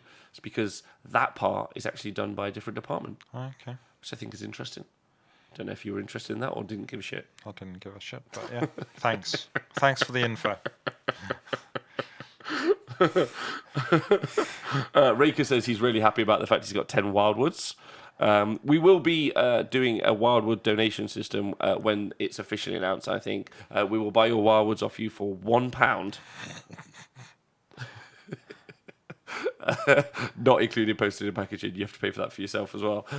So we will accept all your Wildwoods for £1 to the show if you'd like to donate them. But probably the best decision is donate them to... There's more than likely a local school that has a Warhammer League. Or something like that. Like, obviously keep them for themselves if you want them, but if you think, fuck, it's taking a lot of room, I don't really want it, I'm sure there'll be like a local school that have like a Warhammer League that they'd kill for having some extra free scenery that they could use and stuff, so that could be fun. Maybe if you know anyone that does model trains, you could give them a really poor-looking forest. What else could you use them for, Dave? Filling your bin. Filling your bin. I don't know. Just use them as terrain. Donate them to your games club. Give them to the local club. Use them for terrain, for tournaments. Yes, that's what I was thinking. Yeah. I don't give them to Warhammer World. They have many already to speckles. They have arguably too many. Well, they could do with some more terrain on some of their tables, so yeah. They could. Yeah. Where are the new Wildwood chains? There's a blurry picture from the Looncurse box where there's some new forests in the background. If you look, if you go on the main store site, and it's got where it's up for pre-orders, it shows the Sylvaneth half of the box, and in the background are the trees. They're not that blurry; they're quite clear. One of them has got the worm as well behind the tree, so you can sort of see the size of the tree. It's quite a big tree. Yeah. Nikos, 40K show host, just coming in with burn the fucking trees. Doesn't care about the environment apparently. Trouble is with playing them is you will never be able to get the trees themselves, just the bases. That's also a really good point as well. Yeah, you'll be able to get lots and lots of bases. Donate them to Warhammer World, so as long as you don't glue the bloody trees in. No, they'll glue the trees in and trigger us all. So it's Sylvaneth Battle. I'm very excited. As Nathan knows, I'm a huge Sylvaneth fan. I used to play them a lot. Yeah. I'm a little bit worried about the one-drop mechanic going away from them, because I think that was something that was quite cool, the way that they worked. The monsters have always been very, very, very, very, very slow. Movement 5. So I'd like to see them improved, and especially is sometimes I don't think the rules or points guys understand how valuable movement is as a stat. So if don't make movement 14 units 140 points, it just doesn't make any sense. Like, that's too fast, and then give them abilities where they get an extra like plus 12 movement for no particular, like for nothing, just for standing around. So like, be aware of that. So I'm a little bit worried about that, but I'm excited about the inner spells. I imagine that the kind of like the Winterleaf and the other ones, the Forest Folk, Harvest Boon, and all that. I think they'll become like temples, like you have, and so that'd be cool. So some free extra rules. That's quite cool. So I'm looking forward to that. Yeah. Just a little bit nervous. I am nervous. I won't lie. I'm nervous about this one because you got a hat in the ring. Yeah, I've got or whatever. It's an army I like. I really like True Lord Ancients as well. Like, they're just cool. Like little wizard. It would be cool if they became level 2 wizards. That would make loads of sense because they're like pretty much infused with magic and created by magic and run around. So that'd be fun. I'd like it if Tree Lords were more scary in combat, and I'd like it if Dirthu was more scary in combat and less points. Especially if he's going to be movement 5. If he's movement 5, I want him to have 42 attacks, 2s and 2s, Ren 7, 12 damage. Always strikes first. Always strikes first. And if he's movement 5, and 100 points. And if he's movement 5, I don't think people will still take it, to be honest. Maybe they would. That's a pretty good stat profile. 120 points. That's my hope. Yeah. New flesh eater court. So yeah. That's what you want. But movement 5, so not really. Cause teleport, so it doesn't matter. But will he? That's the question. That's the fear. That's what scares me a little bit. Okay, but you bothered about Sylvaneth? Because you've been played quite a lot of Sylvaneth versus other. You've had to play my Sylvaneth a lot. You stressed, or are you fine with it? Just sticks. I'm excited. Long live the Tree Lord Ancients. So I'm really excited for that. So I'm pumped. It's in the name. I think that's all the news. Right, on to events this weekend. Yeah. So there were 3 events. There was also one over in Australia, which I haven't got the results for. So hopefully it will come up in the stat show. So there was a event in Washington called the Riptide GT. Riptide GT, 24 players. And it was won by Deepkin, the wonderful Mr. Matt Pashby. And I've got his list up if you'd like to hear it, because we did this last week. So he's got the Enclave Domhain, and he's got 2 Ishran Soulscryers. One of them's got the Cloud of Midnight, a Tidecaster, who's got the General Trait Born from Agony, the Law of the Deeps is the Abyssal Darkness, and he's got 3 units of 10 Namarti Reavers, and he's got 9 Achillean Morsar Guard, and then 12 Achillean Morsar Guard. And then he's got a really cool choice, 2 units of 10 Eternal Guard. Cool. Which is nice little allies in. So congrats to Matt there. The Eels, just really solid choice, right? Yeah. So he's got Reavers as well. Yeah, he's got 2 lots of Reavers, sorry, and then 1 unit of Thralls. Oh, Thralls, okay. Yeah, 1 unit of Thralls, which I think is quite cool. So he's got those. He's got like lots of units for going and capping objectives. Yeah. And then he's got the big fighty blocks of eels. Yeah. Then he's got the big fight. So it looks like what he's trying to do is control the board space with like his smaller units, and then just hit where he needs to hit when he needs to hit. So I'm unsurprised that Matt's done really well there. So congratulations to him. In second place was I should have done this in order. Is Alex with Legion of Sacrament. And he's rocking the classic at this stage, the Mr. So 2018 Vampire Lord on Zombie Dragon with an ethereal amulet. Oh, yes. Yeah, and then with amethystine pinions. Then there's the Vampire Lord on a Nightmare, and he's got Spirit Gale and the Mortality Glass, which is cool. And then you got a Necromancer, another Necromancer, 3 units of 5 Direwolves, and the classic 2 units of 30 Grimghast Reapers at this stage. A nice Proteef. So that works the way it's always worked. But congratulations to Alex on coming second. No. And in third and final place, Jeremy with Fire Slayers. Cool. You excited about that? Yeah.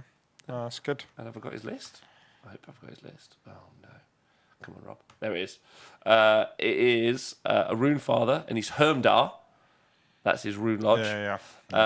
That seems to be the popular one at the moment. Rune Master, a Rune Smiter, Battlesmith, because I'm almost certain he's got Lords of the Lodge, and he does. So this is the Fire Slayers get to at the minute. 30 Hearthguard Berserkers, 2 units of 10 Hearthguard Berserkers, and a Grimwrath Berserker, which I quite like. So yeah, that we actually saw that list one last week by Andrew. Oh, okay. Was that the same? It's Lords of the Lodge, 30 Zerkers, like some different artifacts moving around. But yeah, so this guy's come third with that as well. So it's pretty sweet. Cool. Yeah. Which I think is fun. Refos, thank you for subscribing 4 months in a row. You happy with those lists? That's quite nice. Yeah, it's a nice mix. Nice seeing those on the board. Yep. The Berserkers. Yeah. Be interesting to play against the new Fire Slayers. Matt Pashby says, so Matt's in the chat, who won, which is awesome. He says, the Eels are dumb. No argument there. So they are pretty cool. They do hit hard. They hit so hard. And again, they've had that before the Always Strikes First mechanic existing, kind of. They've already had that in that you charge them, you're going to take, once per battle, you're going to take a bunch of mortal wounds from them. So, and they're so fast. So their ability, and they fly. Yeah. That's where they get scary. They're fast and they fly, so they jump in screens. They're just doing stuff. They're being in places you don't want them to be. They've got huge threat range, so you got to be really careful with trying to zone them out really hard. And I imagine if someone's not solid at playing Warhammer, you can just zone them out pretty effectively. Yeah, and they're great at they're ambushing as well, aren't they? You can ambush them on. So yeah, terrifying. Yeah. There we go. The Hearthguard are no fucking joke, says Ironfront Alex. And then Matt Pashby says, I barely won my game against Jeremy. So against the Fire Slayer. So that block is just going to be rock hard to take out, right? Yeah. He said, I bounced off those 30 Hearthguard Berserkers pretty hard. I think people are going to take that a lot. I think, yeah. The problem is that you only got one block, really, haven't you? So, yeah. So it's having board control over the rest of the field, really. It's so scenario dependent, right? Yeah. Like that block of which is why I've talked about the Fire Slayers a lot, like off air. I would say that for me, I think I'd probably try and prioritize the movement over like the sheer output of that one incredible offensive block, because you can almost use that maybe to control other people, control your opponent to a degree. And then maybe send out the other little like units to like clear places. So just having that extra bit of movement. But I guess some of the other people I've talked to have just said, I'm just going to take my guys, I'm going to fucking drop my guys down, and I'm going to be hard as shit. And I'm like, that's a tactic too, I guess. Because if you're in the middle of the board, you kind of threaten everywhere to a degree. Yeah. You've effectively got a 16-inch threat range. And once you are in the middle, because that would be your movement 4 plus your 2d6 charge. And while you are in the middle, you've got quite a lot of area that you can cover. So and you have to fight them, and then when you fight them, it's pretty hardcore fighting them. Yeah. I think some armies will be alright against them. I think Skaven will be alright because you can start just picking off the support heroes. And if you can get them isolated, and get so that all their buffs drop off them, then you can probably go in there and hurt them. Yeah, I agree. Matt Patry also says 12 Morsar eels went in with mortals and only killed 4 of the fire slayers. But really interesting. And he said that 30 models on 32 more bases can have such a huge footprint. Yeah, as and well. that's the thing. So that unit can control more than one objective They as can. well. So they can spread out quite far. Yeah. They can. Yeah. They can. They've got to be wholly within buff range though. So that's for some of the things. Yeah, for some of the things. So that's something you have to be conscious of. But yeah, they can definitely like hold out. Like if they're on a flank, it's probably their flank. Yeah. Realistically. And Ironfront Alex says, before Riptide, we practiced and Jeremy did 50 mortal wounds to a 30-man Reaper block in one combat. Wow. Okay, yeah. Really excited to see Fire Slayers on the tabletop, actually, and see them play. Not so interested to see Magma Drops because they look stupid. Fuck you. I've just said it. You're an idiot. I don't disagree with that in any way, shape, or form. I More won't lie. Magma Droths. Right, then on to so there was an event also in Australia, the finals, where I don't know who won, but I know Gemma from the Failed Charge came second. Okay. So big love to Gemma. Yeah, well done. Her. Yeah, Gemma's awesome. So go. Was she using her flesh eaters again? Was Pretty certain, but again, I scoured for an hour to try and find the info, and I went onto the wonderful Mr. AOS Shorts' website to go and look for information as well, and also look through his Twitter, and he didn't seem to have the information either. Oh, okay. You get the opportunity, you should follow Mr. Dan AOS Shorts. He does a great job of doing some review and info. So there was also at Warhammer World, the event I attended, there was the GT Heat 2, so there was 110 players, maybe 108 players. It was a pretty well-known field, so you had a lot of people who people knew on the field. So most importantly, in no particular order, but some pretty famous people. You had Warboss Timmy. You had Fireball Minis. You had Hug It Wig It Wild. Who else was particularly famous? God damn it! Yeah, the Scottish boys had come down, so it was cool seeing them. William Wallace and his lads. Yeah, Scott Smith and them. Gaz Holmes, he was there. Jack Shadow was there. Who else was I talking to? I met Mr. Daniel Elkington finally with his Slaves to Darkness army. Cool. He took no marks of chaos. He won how many games? 1 for each mark. 0 games. Yeah, 0 games. There was also Toby from Hellstorm playing from Hellstorm Games. Toby was rocking around. Hey Rob, you're going to put the RSS feed for this show today? I have a super. Yeah, I have. We will, brother. It will 100% be up as a podcast later on. Promise, 100%. Cool. I wish I could have been there. Would love to do either GT Heat 1, 2, or 3 or Bobo. Maybe next 1 year. Come on, Veli. Come over. We'll put you up for Bobo. That'd be fun. Yes. Also, Andy Hughes was there. Trying not to order any spicy curries, which is fun. So it was. We'll do the results, and then I'll talk about the game, the tournament. As I talk about your tournament. Yeah, my tournament. So it was won. So 2,000 points, classic. It was won by Mr. Dan Ford, the wonderful Mr. Dan Ford, with his army list actually, which is really funny. It says Daniel Ford Skaven that says Bobo 2019. Then Bobo has been scribbled out and it says Heat 2. I wonder what he's taking to Bobo. I wonder what he'll take to Bobo. This list. So there were, and as Steve, because Steve's in the chat right now, as Steve was saying in the chat, there were such a wealth of very high-end, very tough army lists. There was, like, you're talking from new stuff, there were tons of Skaven and Flesh Eater Cores. Yeah. Absolutely loads. There was quite a few Khorne as well. And then you moved on to, there were still Daughters of Cain, there were still Legions of Nagash. Like, it was, like, tough. Yeah. It was a tough field. Of a lot of very like high-powered lists, and I was messaging Charles. In fact, earlier was saying that maybe us talking on the show does, and even the stat show we do with LLV does create a kind of environment where it's a self-fulfilling prophecy where you show the stats that this army is close to broke. Yeah, that you end up having players take them more, and so your field is like that. But it was like Nath. I was every time I got the draw and I would put my army down, I'd look left and right, and it was Skaven, it was Flesh Eater Courts, it was Skaven, Daughters of Cain, just everywhere I went, it was just crazy. Yeah. So it's just a really high end field. Well, that's in the top 40. That's pretty much. Yeah. So so some cool stats. Thank you very much, Steve. 35, Nath. Yeah. Out of 110 players were Skaven and Flesh Eater Courts. 35 out of 110.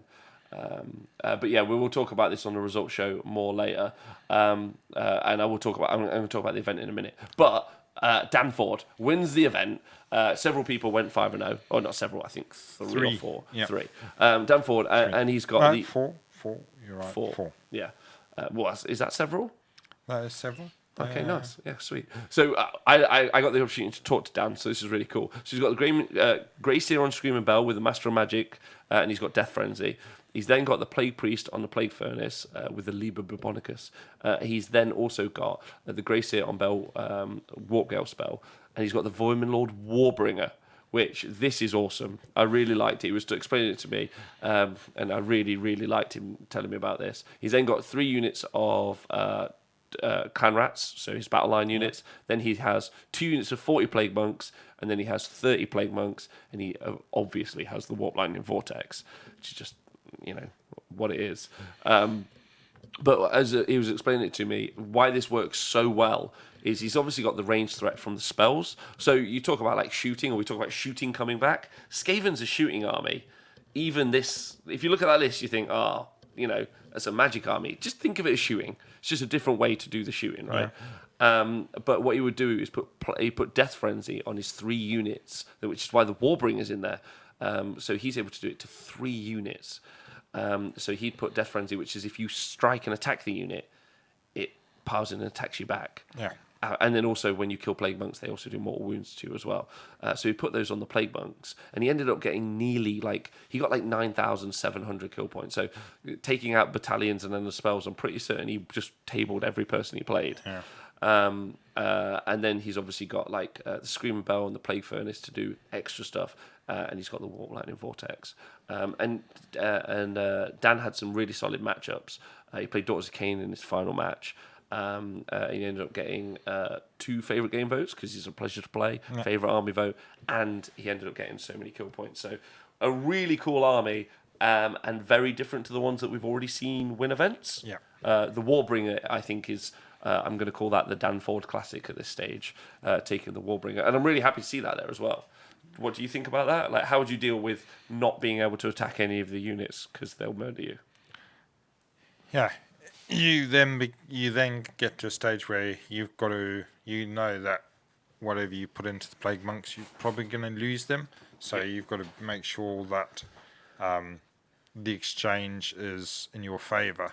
Problem is that Plague Monks are just super good for their points, aren't they? They are too cheap, really. They are too cheap. Yeah, they are too cheap, and they're not too. They're maybe not too cheap if you just take them on their own. If you ignore everything else, right? Synergies is my point, right? Which is why people sometimes try to explain away how hard it is to point stuff up. But just knowing that it's very easy to cast a spell and have it that if you strike that unit, they can attack you back, it's pretty massive, realistically. And what's really nice for Dan is it's kind of like having always strikes first, which I think is really interesting because he's like, "Oh, you murder me, I murder you," and then having them immune to battle shock is really strong as well. So just really, really hard to deal with, and you need to deal with the stuff, and they're fast, really fast. They are fast. It's the immune to battle shock thing as well that all the Skaven seem to have, which is just silly. Yeah, because that would be your way of trying to deal with them. Start trying to chip them away at range and scare some of them off, but it just never happens. You've got to kill them down to the last monk, basically, at range. And this is definitely where we get to the stage where, especially on Stat Show, but like you and me have talked about, I think the Skaven book is comfortably the strongest book out at the minute, in my opinion. Yeah.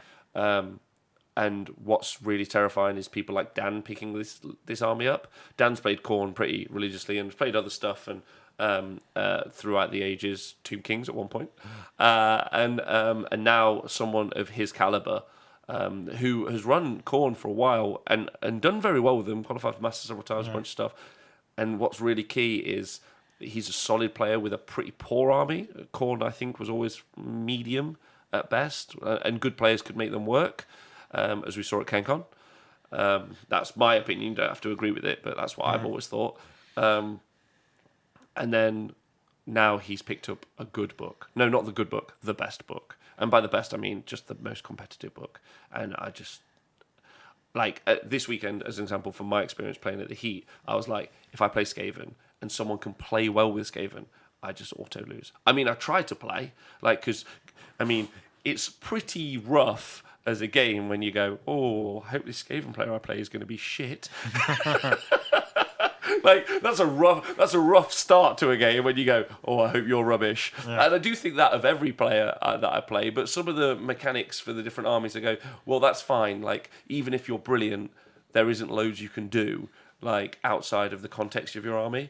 But with Skaven, I'm like, oh, don't be good and have Skaven. Be rubbish and have Skaven. Be quite, like, conservative and play Skaven, are my thoughts. And then Robert Extreme says, rats are notoriously brave. That's fair.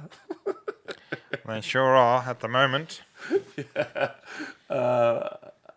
And then Steve Dooley says, the best Darkling Covers player in the world says, I think that against anyone I play. Just please be rubbish. Please be rubbish. You got like 3 hopes, haven't you? The Wargamers hopes.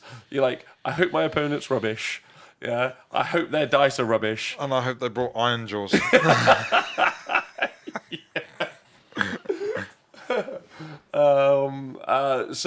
But the Warbringer is like that very like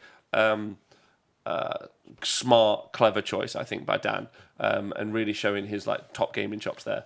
Then in second place, you have another Dan, the Age of Sigmar Master in the UK, and he has got a list identical to the one that we saw play at the very Sheffield Slaughter, played by Tom Maudsley, which interestingly Dan beat with his Beast of Chaos on the top table at Sheffield Slaughter, and then he'd seen the list and then as I think effectively like adopted it. Adopted. I was trying very hard not to say copied, so adopted is way better. Good job. So that would be the Vermin King, Screech Vermin King, the Corruptor with the Sword, Vermin Lord Corruptor with the Sword of Judgment, the Vermin Lord Deceiver, the Vermin Lord Warpseer, the Vermin Lord, and then a Grey Seer, and then 3 units of Clan Rats that are 20s, and then 5, I think maybe 10 to 11 Endless Spells. So again, if you want to go watch how that plays, Tom Maudsley did actually play with that army in full against, who did he play? He played someone on the top tables at Sheffield Slaughter, and it's on our YouTube channel. You can go watch it. He played against Dan. No, we had him on and he played someone else, didn't he? Did he play somebody else first? Yes, I think he did play somebody else first. Didn't he play one of the Flesh Eater Quartz guys? But then... Yeah, he did. Yeah, but then he played against Dan in the final. Well, he didn't play against Dan, did he? Dan just walked forward and won that game. He played against Lee Bromley. Yeah. That was it. So, double Skaven and then Legion, yeah. So that's cool. Second place for him. But he also went 5-0. So 2 Skaven went 5-0. And it was a separator of kill points was the separator. And then in third place, he decided to go the night before, having eaten a very spicy curry, was Mr. Andy Hughes, with his making sure people haven't forgotten about the Legions and the Gash. So he's got Legion of Sacrament, he had Archon the Black, Necromancer, and Neferata. He had Direwolves, 3 units of 10, 2 units of 10 direwolves and a unit of 5 direwolves, and then he had 2 units of 30 Grimghast Reapers, and then he had Cogs, and he had the Geminids, or maybe he didn't have Geminids because it looks like it's been scribbled out. Yeah. So a pretty classic army list, like the one we saw win in America, and the Reapers just come back. And Andy went 5-0 with that list as well. So I think that's it. But he's been playing that. He played that at Blood Tithe. He played that at Sheffield as well. So he's played that army list at least at 3 or 4 competitive events. That's the double Mortark thing is quite interesting. It's slightly different to what you normally get because most people look at the Mortarks and think that they're not that competitively priced. So he's done well with that. I mean, the Reapers are really good. Yeah. Really, really good. And interestingly, the list that came second, so the list that Dan Bradshaw ran was he played against that exact list because Tom Maudsley, who the progenitor of that list, if we're going to give him that, ended up. He played against him and he beat that list, so that's quite cool. So that's interesting. So he had to play Skaven at least once, so he didn't do the dodge. He did have to play some tough matchups along the road. So I think that's pretty cool. So big shout out to him. That's a great work as well. And then in fourth place, just because he also went 5-0, I think it was Les Martin. No, the other one. Les came fourth. He did, but the other guy that got the 4 was Tony Moore with Flesh Eater Courts. Right. I actually want to say something about Tony Moore. Yeah. Get ready for a rant. Okay. Yeah. So I played Tony Moore a long while ago, way back when it I think even before the General's Handbook. We played a game of Warhammer, and he had at that point death. And it was a really tight fucking game of Warhammer. Like, Tony doesn't give much away on the tabletop. I wouldn't describe him as a firecracker, but like a really fair guy, really nice guy. And the thing about Tony is, because he's not me, right? He's not a loud dickhead. Yeah. And he doesn't do a podcast. He doesn't do anything. He posts really consistent results, and he always takes really solid armies, right? He's running Flesh Eater Courts, so I'm not going to say like he doesn't bring it all the while. Yeah. And then before he was taking Change Host, but I don't think Tony gets enough love just because he's not like super like loud as a person. Yeah. And one of the key tenements, and I had a really great conversation on Saturday night with Laurie and Steve and the Just Play guys. We went for some beers and we had some chats. And the really solid thing is he's tight as fuck at playing Warhammer. Yeah. I've seen his game streamed several times. I've never seen him like do stuff that he shouldn't do. I've never seen him move stuff too far. I've never seen any of that. I've played him Warhammer and his game was super fair. And I just don't think he gets like the love that he should get out there, just because he's not like super big and super vocal. Yeah, that's the thing. So when you get your votes for favourite sports, I mean, somebody like that should be getting favourite sport votes because he plays the game very fair, very fairly, very accurately. But then, really, what those sports votes are really favourite game votes because people are just voting for the favourite game that they have. Yeah, just how effervescent the guy is across the table, how bubbly they are,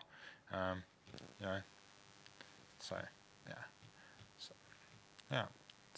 I agree with you. I do. I've table bossed a game with Tony Moore. It's great.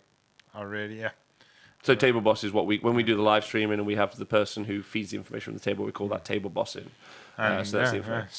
Really sound player. Got a great way of thinking about the game as well. But you say, you also don't know what he's fucking thinking. Yeah, right? Yeah. It's like a fucking stone wall. I think he's great at poker. He's a great player. Really good. Sound. And Chris in the chat saying, Steve, sorry, in the chat is saying, I can vouch for that. Tony is a sound player and has got my favourite vote several times. Wasn't Tony taking death? He was. Maliki says, great guy, bit quiet, but you're allowed to be. And I think ultimately that's maybe my issue with that. We've talked about the sports system before, but I just wanted to talk about Tony because I was thinking it yesterday because I was thinking about gamers who I've seen play Warhammer and how tight they are and how well they play. And I was like, Tony plays a fucking solid game of Warhammer every time. He brings rock hard lists. Yeah. Doesn't take any shit, and he plays really well. And I don't think I want more from someone who plays Warhammer. So, like, if you don't follow him online, maybe follow him. Send him some love. And if you see him at an event, like, maybe think about the fact that, maybe he's not trying to, like, make you have a joke and a laugh, and he is actually fucking destroying you on the tabletop. Yeah. But he's playing a really fair game of Warhammer. And I wouldn't say that that's rare, but I'd say that that's worth more than maybe we give it credit for sometimes. Yeah. So it's a bit of a shame that he ended up not like doing placing higher. Yeah, basically, so he was hit because of the didn't get any favourite game votes or favourite army votes. Yes. Yeah. The soft scores in there. Yeah. I would say that especially like looking at other people that get favorite game votes in that list, with people being more liberal with like either interpretations of rules or interpretations of how movement works. I would say that I think it's a bit of a shame, and I think I banged on that enough. But I just wanted everyone in the world to know that I'm throwing Tony some love, and maybe he doesn't give a shit whether or not I give him love or not. But probably not, which is fine. Like he's got a great life and he's happy, but I just want it out there. And Malika said he was third running for my favourite game, which I think is fair. And Speckle says his FEC looks really cool. It's a bit of a concept army though. Let's not fucking let him get away with that. It's a bit of a concept army, Speckles. Not having that. Darling Cover says I get sports votes out of pity. Pity votes. Pity votes. Right, Nath. So you've got some interesting things to say about the results as well. Well, yeah. I mean, they're very. So you can. Should we go through the list of the top 10 at least? Sure. Well, so you've got Skaven, Legion of Sacrament, Legion of Nagash, Idoneth, Deepkin. Can I just talk about the two Idoneth? Because Idoneth come 4th and 10th, right? 9th. 9th. Yeah. So that's Les from Facehammer, and that's also Will Barton. I think both of those two players, solid players on the tabletop, but also, and I think Idoneth's a really solid choice still for competing and doing really well, which is why you've seen them play. They both went 4-1. Yeah.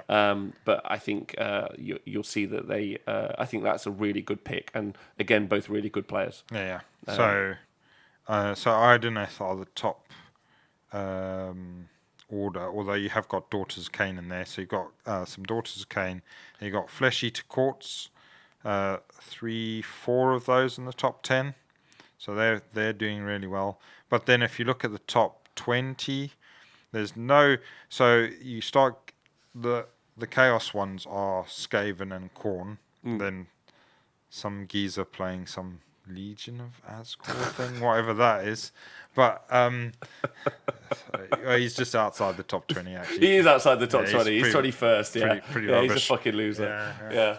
So, and then you've got Daughters of Cain, still pretty strong. The Idoneth Deepkin, which are a sound army. You've got a Sylvaneth up there, which is Richie. So really good. Yeah, he's always pretty good with that. And again, another really tight player on the tabletop. Yeah. Khorne and Skaven. So it's not a very wide spread. And death-wise, it's only Flesh Eater Courts. You've got two Grand Hosts of Nagash in the top 30. There's another, so there's a Grand Host of Nagash. You've got a Legion of Sacrament coming in at 31, and then the top Destruction player at 31, sorry.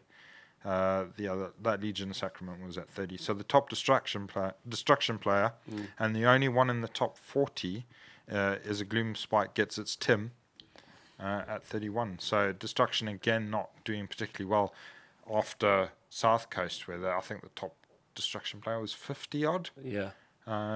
So, and there they are you have to drop down to the 30s, and then again you don't see any in the top 40 other than that than his game. Yeah, I would say that my personal experience of the event, like before we get to like my games, is that the game isn't in the healthiest place. And you might be like, oh look, it's a rotating set of like 4 or 5 factions there. Well, it is. Yeah. You know, effectively you're saying Flesh Eater Courts, Daughters, Skaven, Legions of Nagash, and Idoneth.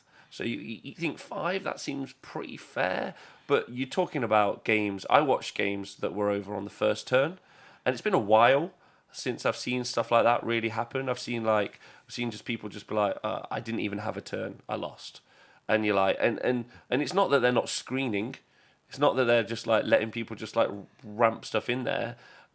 It's just that, people are just losing very, very, very fast. Yeah. And I would say definitely it feels like Skaven and Flesh Eater Courts are 2 of those.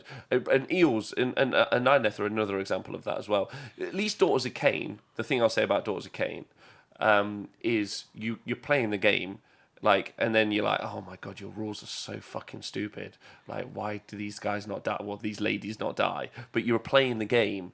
Whereas I think against Flesh Eater Courts and Skaven, you can sometimes be like, and Idoneth to a degree, although if you haven't already prepped to get 20 euros rammed down your throat. Yeah. It's probably your fault. Well, when you're doing your list design, at the moment you've got to be prepared to fight Skaven, which are very competitive point-wise, and also so they get a lot for their points. Really, they're really strong in the magic phase, and they've got scary combat plots with the plague monks being so cheap. And just the stuff that they can do. Well, they're arguably unkillable plague monks. Loads of combat, loads of bodies which are immune to battle shock, which is really good in an objective grabbing game. So you've got to be prepared to face them. You've got to be prepared to face flesh eater courts, which have got super fast, high damage dealing things, which again is your Ideneth Deepkin thing, and it flies. They both fly, so they're pretty similar, but fleshy courts are probably faster and hit harder. And interesting, one of the things that you'll see, or one of my experiences actually, so Max goes 4-on-1 in that event there. He got beat by Tony. So that was a flesh eater courts off. Like, it was a very full field. You were often just seeing, like, it was like I was playing one game against, I think, Legions of the Gash, and to the side of me on both sides was Skaven versus flesh eater courts, and I was like, fucking sweet. I don't mind playing. Dodged a bullet. I wouldn't have mind. I think I wouldn't have minded playing Flesh Eater Corpse. I think I would mind playing Skaven. Yeah. Like, truth be told, and I'm very happy I didn't get to actually play against them. I won't lie; it doesn't stress me out. My army is not spec'd to play them, even knowing that there were going to be lots there. I was like, this is just not going to work because they're just too good, in my opinion. So that was kind of my takeaway, and I don't want that to put anyone off out there.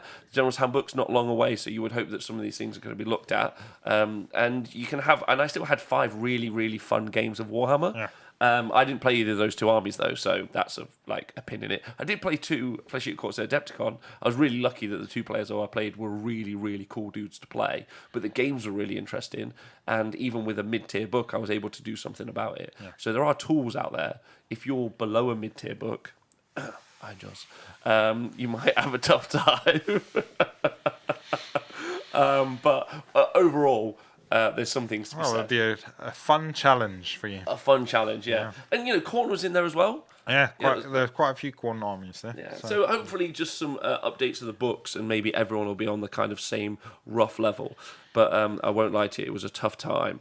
And going into doing the Bobo coverage, I'm a little bit like wondering how we can have that conversation that seemed... Like, I pretty much think I could put a 5 on it now that it's Skaven or Flesh Eater Courts who win the event, which is kind of fun because you set them up as the bad guys, right? Yeah. Like, we go, right, okay, these guys statistically should win all the fucking time. Yeah. So whereas Crimbobo, the bad guys were Legions and Nagash and Daughters of Cain. Yeah. So. And who did win? Stormcast. Yeah. Stormcast won, right? So, like, it's fun setting up the bad guys, but the statistics, just the experiences on the tabletop, because a lot of it's anecdotal, right? Yeah. Like, and you look around, you think, fuck, that's tense. Like, that's hard. And thinking how to deal with it is and I said this to you off air, I was like, I could deal with Flesh Eater Courts. Maybe. I just fucking don't know about Skaven. And it was interesting listening to Dan Ford, who wins the event, because he was like, I just took Skaven. He's like, that's my way of dealing with every other army in the game. And I was like, okay. There we go. Cool. Those are my thoughts about the actual results and about where Warhammer Age of Sigmar is at the minute with you. Yeah. And do you want to talk about my event of the week? My gaming of the weekend? Your ones, yeah. Do you want to hear about it? So I obviously went to the Warhammer World event that we just talked about with the results. No need to talk about that. No need to talk about the plethora of different armies that were there. There were many, and they were good. There was some amazing hobby, as per always. Yep. There was loads of cool dudes, played loads of cool Warhammer. It was the first event that Steve Wren had been the events manager, which was cool. Yeah. That I really enjoyed that aspect of it, I won't lie. I don't think Steve's been there long enough to have any impact on the actual event itself, although there was a significant change. If Nikos, if you're still listening, on the 40k show, one of the things we complain about is when the matchups happen at the Warhammer World events, what happens is they just put your player number, I was 82, and then they just say that you're playing whatever player number and then on a table. But then they did that for the first round, but then by the second round, they had all of our names. Yeah. And it might not sound like a lot, but it's quite cool because you can be like, oh, I'm playing whoever. And then you go over like, hi, Matt. Oh, hi, Rob. Hi, Matt. I'm Rob. You're like, oh, nice. And like, it's just nice knowing the person's name before you go and meet them, right? Like, that's cool. And then like there was an instance where Tim was playing Gaz, and I was hanging out with Gaz. And Gaz was like, oh, I've got a guy called Tim. And I was like, oh, Tim's amazing. You're going to have a great time. Yeah, you're going to be playing Gits. He was like, sweet. And then, like, Gaz messaged me yesterday. It's just like, oh, have you got Tim's Twitter? I was like, yeah. And I think they're, like, best buds forever now, which is cool because they seem to have a great game of Warhammer. I don't know. It's just a really nice change. And it's really insignificant. Yeah. And also, if you're a TO organizer out there, just be aware that that's something that's quite good. Cool. And what it isn't is a printed out piece of paper stuck to a wall. Oh, I like that so much. You like that system? Nikos in the chat says, I saw that. Great change. So I was really pleased with that. There was nothing else apart from they had Ian from Just Play. He came in to be like the judge. So he was walking around all the tables and doing a really good job of that, I thought, and interacting with people, as was Steve. So it wasn't just there was an events guy and they were just stood there. They were both walking around. They were like talking, like asking questions. But what was really, really nice was knowing that there was someone you could ask a question of. And because I'd taken the Wildfire Taurus, some really interesting things came up in the games where we would all go and, it would be like, yeah, this has come up, this is sorted.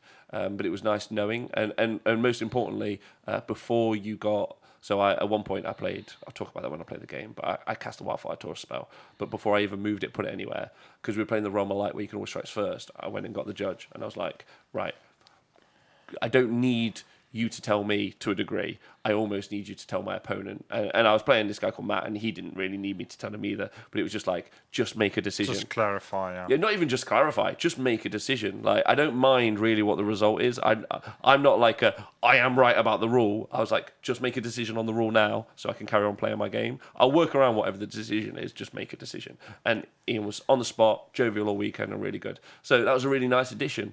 Like, do I think it was super necessary? Didn't feel like it, but it was just nice having it there. Oh, yeah. To be honest, I don't know. I don't know if anyone else needed it, but I thought it was good. And Steve being there was nice too, because I know Steve on a personal level.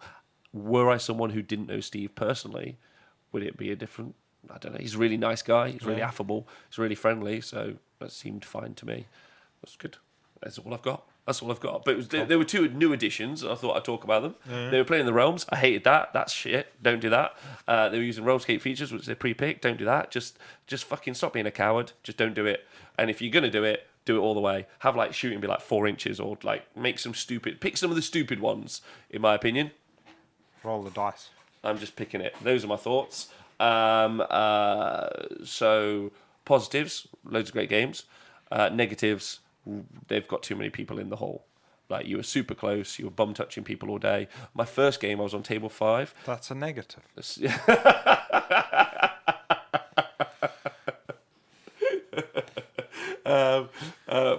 My major issue of my very first game was I was playing on table 5, but that was right in front of where the TV screen was, of which there was one, I'm almost certain, where the draw was.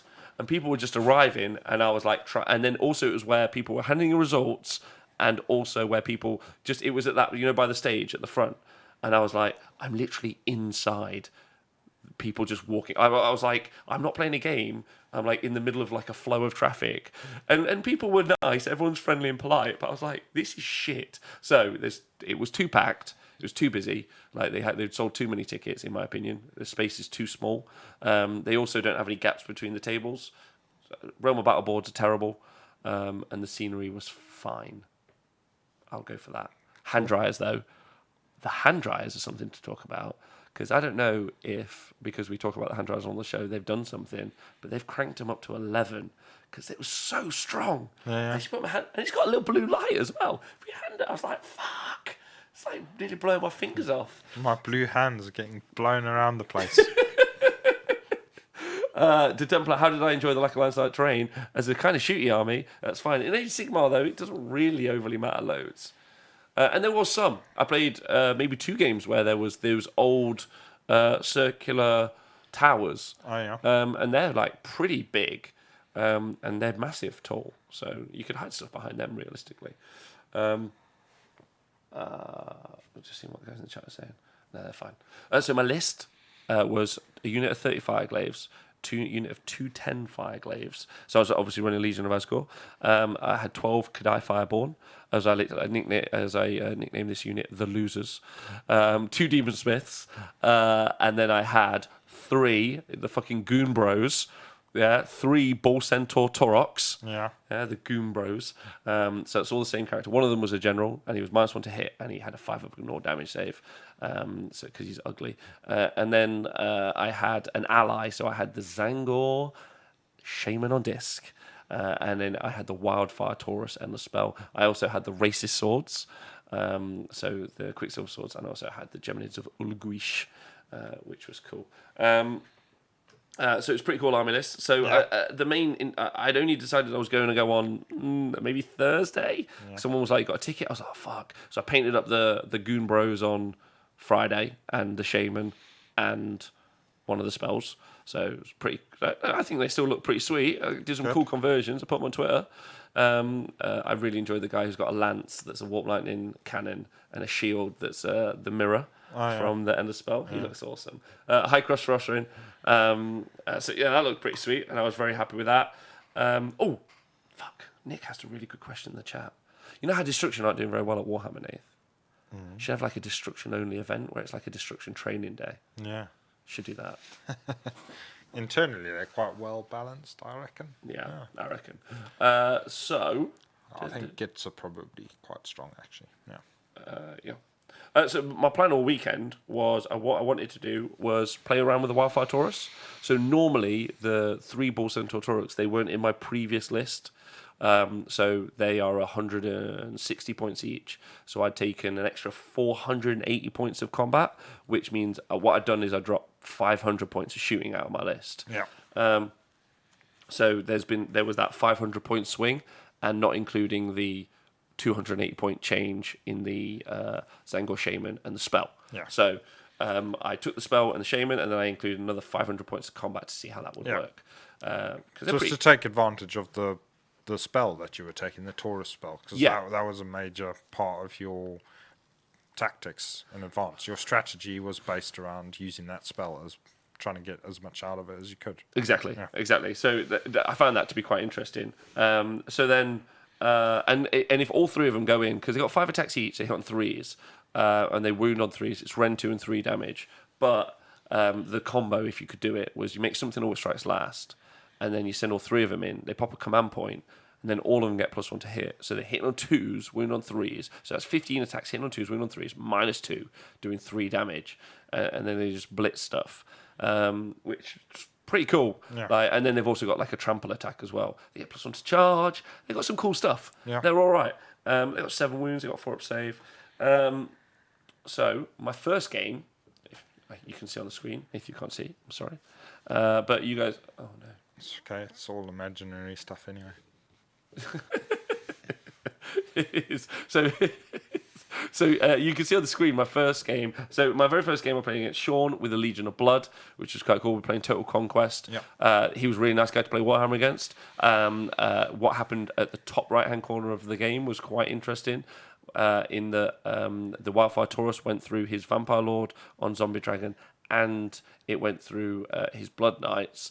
They fought against the 3 Goon Bros, and then at the end of that, so 5 Blood Knights, 2 lots of 10 skeletons, and a Vampire and Zombie Dragon versus 3 Taurox, and eventually there was 1 Taurox there with 1 wound left, and everything else was dead.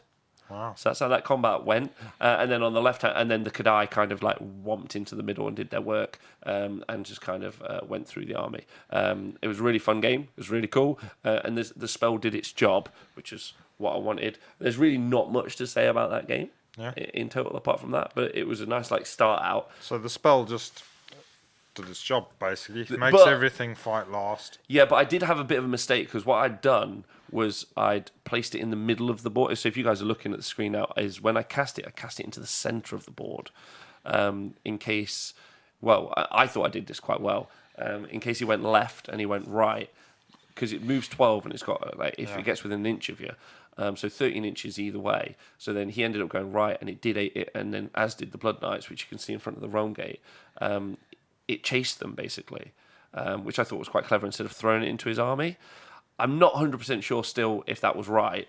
But what it did make him do was not run into the middle of the board, which I kind of liked. So I'm not really sure, but that one I wasn't sure about its placement. Later on, I definitely got better, and that's why I wanted to take the spell, because I just want to get better with it. Because if you're out there and you're playing with a Chaos army, and you can ally on a Zangor Shaman on a disc with this spell, especially if you're running combat, which if you Chaos, you probably just fucking take it. It's game changing. It's just phenomenal. I'm just going to get the picture. Nathan, you played against it before? You've played it once. I've played against your one a couple of times, I think. Yeah. Okay, let me just get game 2 up. If anyone's got any questions in the chat, feel free to ask. I'd be interested to hear what you got to say. And then in game 2, I played against Tom. Lovely Tom with his gits. So Nathan will be happy about that. And then, as you can see, we're playing 3 places of arcane power. And actually, that was the thing I was quite pleased with, because I've now got 2 wizards, and I've got the Zangor Shaman is another wizard, and then I've got a character with an artifact. The Bull Centaur Turok is a character with an artifact. Yeah. So I've got 4 ways of scoring. So I was pretty cool with that. And as you can see, I lined up in a line, and I put all the Turoks on the top right-hand side against his squigs. And then I put all of my Kadai in the bottom left-hand corner, because he deployed quite light on a flank. Yeah. And then my plan was to roll through the left-hand flank, which I ended up doing, and then take the center of the board with the rest of my army, and just kind of close the net, which worked. But most importantly, if you guys can see in the center, I cast the Wildfire Taurus, and it was able to get from where it was right into 15 Boingrots, 10 Boingrots, and then the Mangler, making them always strikes last. But I went second. So I went second. He went first, I went second. He moved up pretty conservatively, didn't do any charges. I then cast that, hit them, and then I knew I was safe, because it didn't matter what happened. So I think he won the priority roll, and he took the priority roll. And this is the key bit of tech, which we're going to have to make a small video about or something. But what happens is the Wildfire Taurus is there in his army. So if I win the priority roll, this is why it's so good. If I win the priority roll, I'm going to give him the turn. I'm going to make his army. I'm going to do loads of mortal wounds. I'm going to make his army strike last. His combat part, apart from the gits. And if he wins the priority roll, he's either going to take it, which is great for me, or he's going to give it away, which I'd already set my army up to be great for me. So either way, it was great. It was great, and it's so impactful in the game. So what happened is, if you see on the right-hand side, or the top right-hand side, he had the 15 Boingrots. So because he won the priority and then he took the turn, he took D6 mortal wounds on the 2 units of Boingrots, and then the next turn he took another D6 and another D3 mortal wounds on the Boingrots, and then I think he took D3 on Mangler, and also, but they're all now always strikes last. So then he charged over into my screen of Fireglaves with the Goon Bros, so the Bull Centaurs behind, and then he charged his Mangler Squig, Loon Boss on Mangler Squig, into a Bull Centaur Turok, into 2 of them, and then they will strike last. So I just killed him first. And the safety net is crazy. Yeah. I was just like, this is... And it's like having always strikes first. I know this is obvious, and I feel like I'm labouring the point. It's like having it, but you're making them... they're turning up to the game being like, I'm pretty fast. And it's like, well, it doesn't matter, because you're not hitting me first. Yeah. And it's such a game changer, especially during the priority roll. If you get it up. But anyway... Just really good game, fun, but I personally really enjoyed killing the squigs. Just I want you to know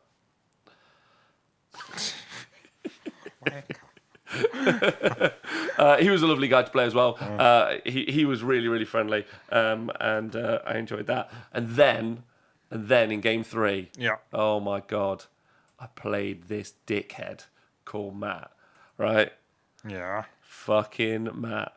I want Matt to know 2 things. Number 1, I think he's solid at Warhammer. But number 2, if ever he rolls dice like that at me again, I'm going to fucking come around to his house, and set his bed on fire, right? He was one of the worst fucking human beings in the world for his rolling the dice. Skills. Skills all day long. Skills all day long. But so Matt had, but he was a wonderful guy, like really cool. And he played really, really tight, solid Warhammer, which was good. Yeah. So he had Daughters of Cain army, so Hagnar, so we had 30 witches, 30 Sisters of Slaughter, another 10 sisters, Marathi, the Cauldron, and the snake, Medusa, right? Yeah. And a hag. So as you guys can see there, and we're playing... Jesus, I forget. Focal points. Okay. Is what we're playing. Hello, Treelan. And this was a really, really interesting game. So I ended up losing this game. But like I was like really, really triggered by the end of it because it was my game to lose straight off. I was like saying to him, Nodchi, thank you for subscribing, by the way. I shouldn't win this game most of the time, I don't think. But I was pretty cool on the objective, right? So as you guys can see, Matt went first and then he moved forward, but didn't charge. Particularly heavily. Like he kind of moved into the midfield and then sat into the objective, which Daughters of Cain players, I was like, it's a pretty solid way that they play. They want to fight you in like turns 2 and 3, not turn 1. So I cast the Wildfire Taurus spell, and this is what was amazing. Hit his army, and I managed to hit the Sisters of Slaughter. No, this is where I went and got the judge, because we're playing in the Realm of Light. So I make you always strikes last. So you fight at the end of the combat phase. Yeah. But the Realm of Light command ability makes you always strikes first. And he's got 2 command points because he's got Cauldron Guard potentially. Yeah.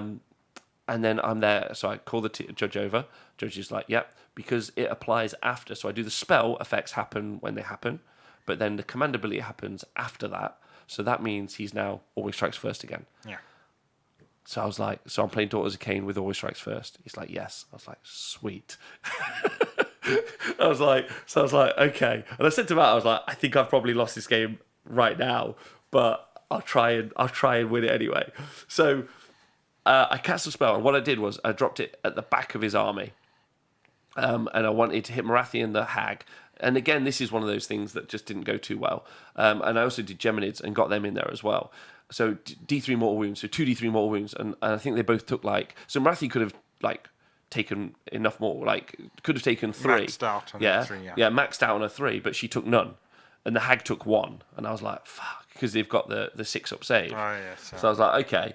And then I got, which was really important, I got Ash Storm off. And Ash Storm is a spell that means a unit can't run. So I stuck that on the Witch Elves, which were in the centre. And on the on the left-hand side, he had and the Witch Elves were the one that had all the buffs. So reroll saves, they all had all the buffs on. And I was just like, right, okay. So then what I did was, made them all always strikes last. I moved a unit of 10 Fireglaves up, so they were just random, so they were just a big screen, and they were as close to the Witch Elves as I could get. Because they can't run, and they've only got the movement 6, there's not really much they can do to get around the screen. Yeah. And then I ran the Fireglaves over and was like, right, I'm going to batter the Sister Slaughter.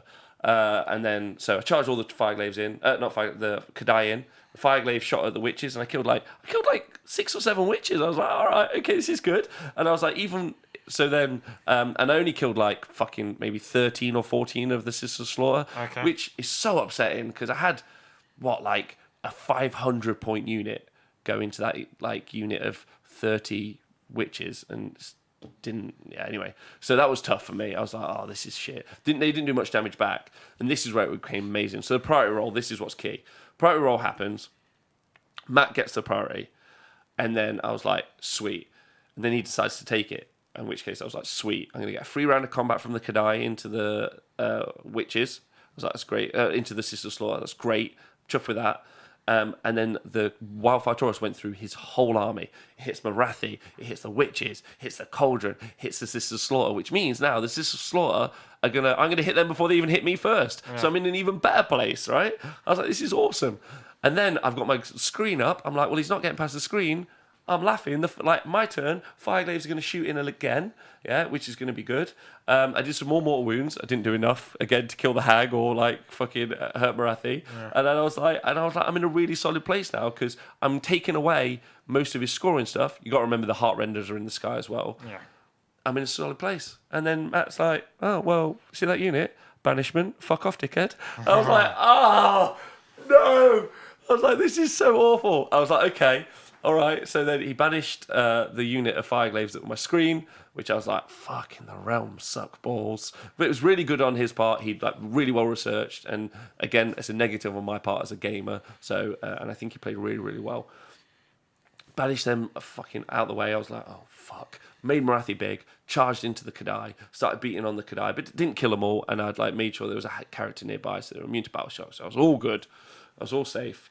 And we both spent a CP in the turn before to always strikes first. So he's like, always strikes first. And I was like, I'll always strikes first. He was like, fuck, they cancel each other out. I was like, sweet. Like, so we'd already done that. And then his however many witch elves were left just went into the Fireglaves and deleted the Fireglaves. Yeah. So I lost them a turn earlier than I thought I was going to lose them, which was really big. And here's where the game like just kind of turned on itself. And I'm beating up the Sisters of Slaughter, so I've won that now. I've kind of like flooded that objective with the Kadai. Marathi's come in, she's done stuff. I've done 3 wounds back to her, so she's like starting to like die. That's good.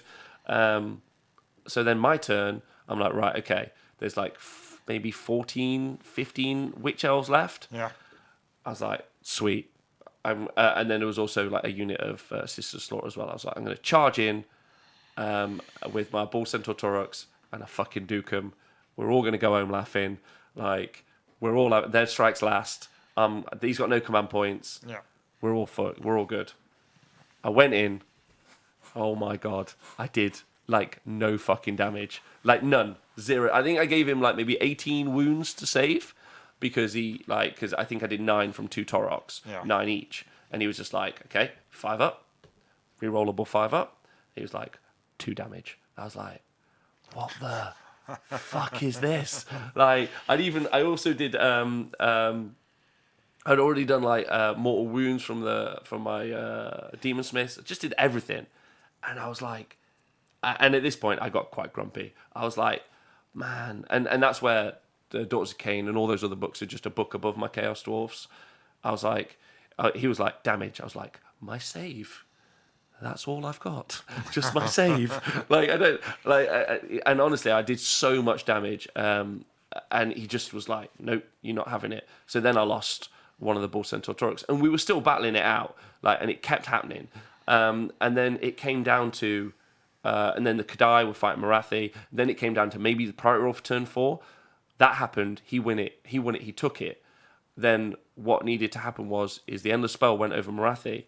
She's only got 4 wounds left. So if you guys don't know, she can only take 3 wounds per round. So she's got 4 wounds left. So she takes D3 mortal wounds. She takes 2. So I'm like, sweet. The Fireglaves, there's 10 Fireglaves there. They're going to shoot her in my turn. And then she's going to die. We're laughing. Everything's good. And then he just made 2 6-up saves. Wow. And I was like, this is just fuck. Worldfalls actually. Matt's in the chat. He says, "God, I love banishment, and I apologise for the rolls again. Don't apologise, but you are a twat." But yeah, he was wonderful. And then I think what happened. I think it came down to that, and it came down to this unit of witch elves, which I literally think I needed to kill 1 more witch elf. Yeah. And this, honestly, Nath, this witch elf unit went through my whole army. And Hypnocracken, thank you for donating 500 bits. And for the Ogre Tome.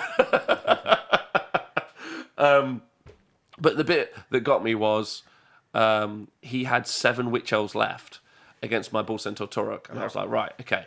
7 of them, 1 of me. We're laughing. He's -1 to hit. He's got a 5-up save. After damage save, we're good. We're going to just fucking punk him. And he attacks me first. And he did like 38 damage from 7 witch elves. And I was like, what are we doing? And I know that their stats are that they win like 68% of their games. And it's just like when you're watching it happen. Yeah. And Matt played really well as well. I'm not taking anything away from him. Like, the dice were great, and he played well. And I felt I played really well. And the spell was really solid. I think Matt will admit, like if I got the opportunity, like if the dice went slightly different way, I think I could have won that game, which I'm really chuffed with. Chaos Dwarfs was as a Kane against a good player, because I think he's a good player.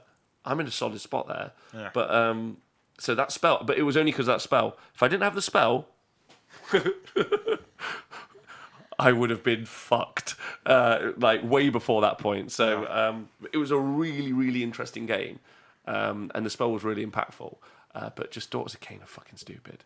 And I know that you know that, and I know as a listener you know that, and I know anyone who's played competitive Warhammer knows that, but it's just fucking dumb. And but I had a great time, and he was good. He ended up only losing to Dan Ford. Okay. So he went 4-1. So he ended up only losing to Dan Ford. It's a really good game of Warhammer. Yeah. And he was really good. And I don't know if Matt plays a lot or if people know who he is. But like it's someone to watch out for, because he definitely played a solid game as well. Cool. Also, fuck Marathi. Can we also say that one more time? Actually, do you know what? I don't really give a shit about Marathi. I just wanted her to die because she was one model on an objective, and it was getting down to the stage of we were both so he brought the Heart Renders down, grabbed an objective, and I was like, right, they're dead. And then I was like, I've got one Demon Smith alive, and he's like, yeah, okay, I'm gonna kill one Demon Smith because I need there to be one less model on that objective. And I'm like, right, yeah, it was coming down to I think we had 8 models left each or something, and Marathi was one of them, and I was like, just die, get off the objective, because she was the only thing holding an objective at one point. Yeah, so Wolford says I would not have won that game with 3% worse luck or something. And then Matt Pashby says that's the reason I'm mad about seeing Skaven FEC crush everyone. At least it's not Daughters of Cain. It was a really fun game. I just want to say thanks for it. So I'll try and rifle through these next ones. Good. Rifling through? No. Good that you had a fun game. Yeah, it was, especially against Daughters as well, right? Yeah. It can, and it did feel oppressive, and that's why I said I got grumpy, because as he just kept rolling saves and kept rolling dice, it just felt. I was like, what more can I do?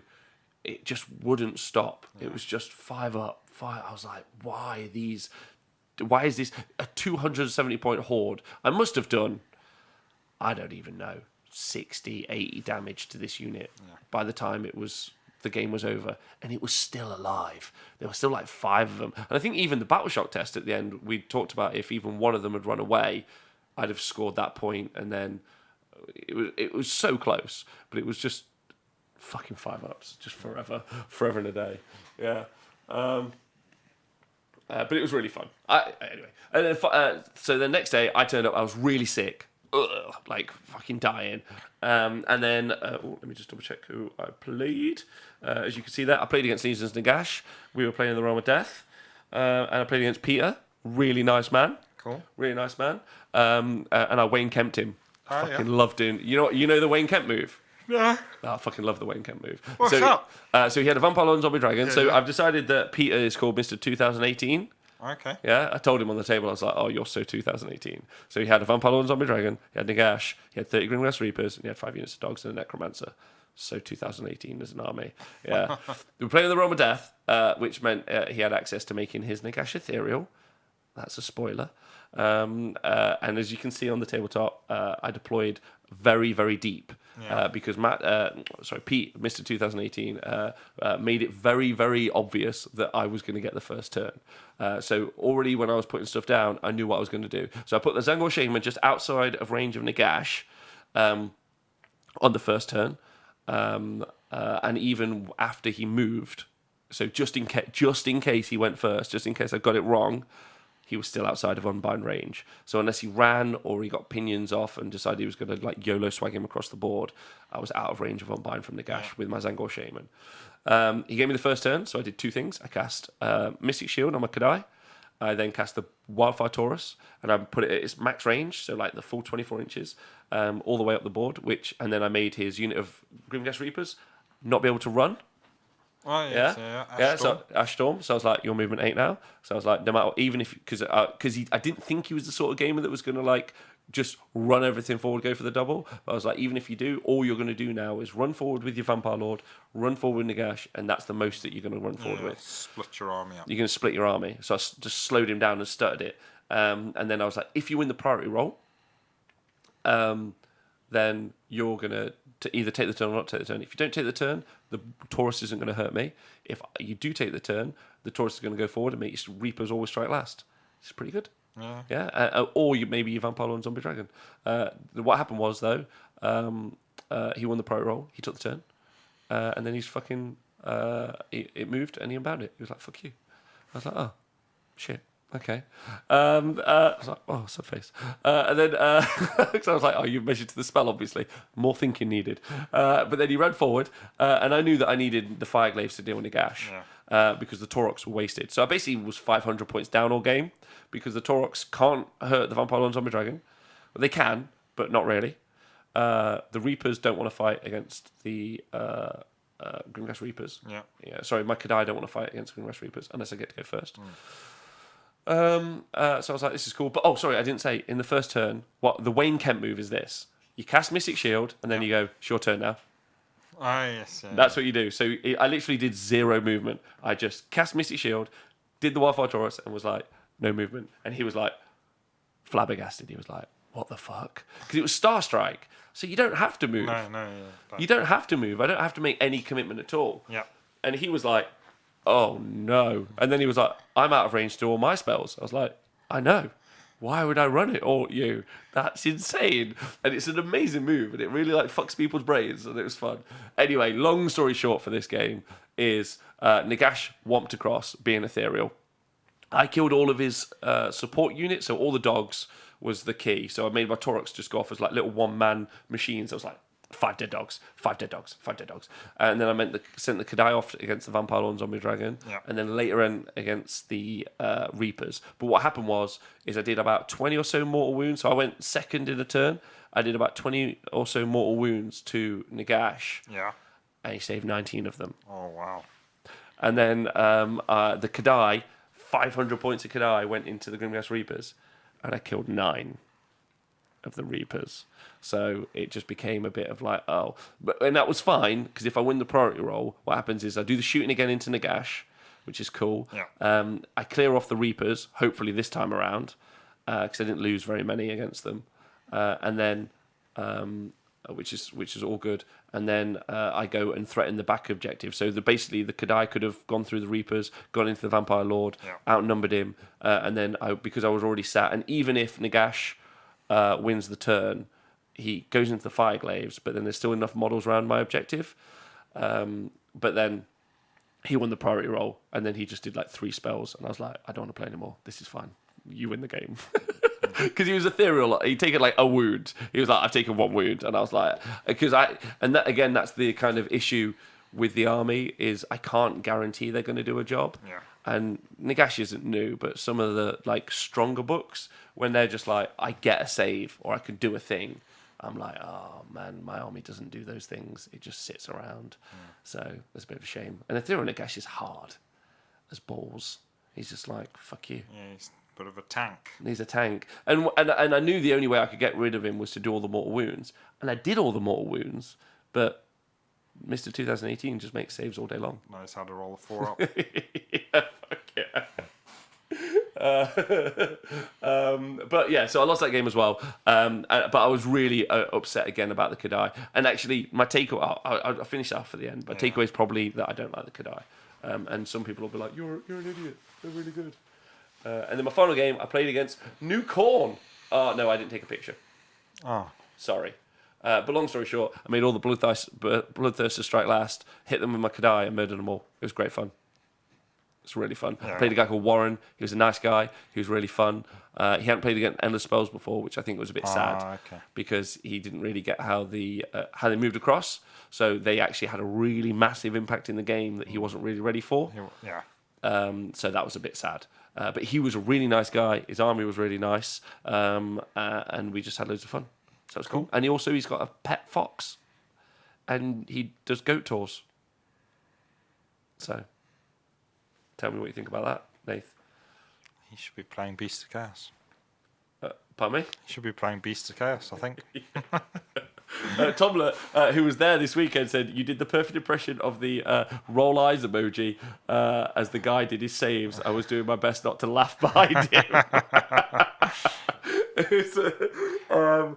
They were all really great games. I love playing the Squigs, but I got to say I really enjoy playing Matt because the tactical challenge of playing against those witch elves, and what was frustrating in that game is I felt I could win it, which I was really proud of because that's a tough army. Yeah. Like based on no matter who's playing it, that like the maths are that they do well across the world, whoever plays them, and that was like really fun.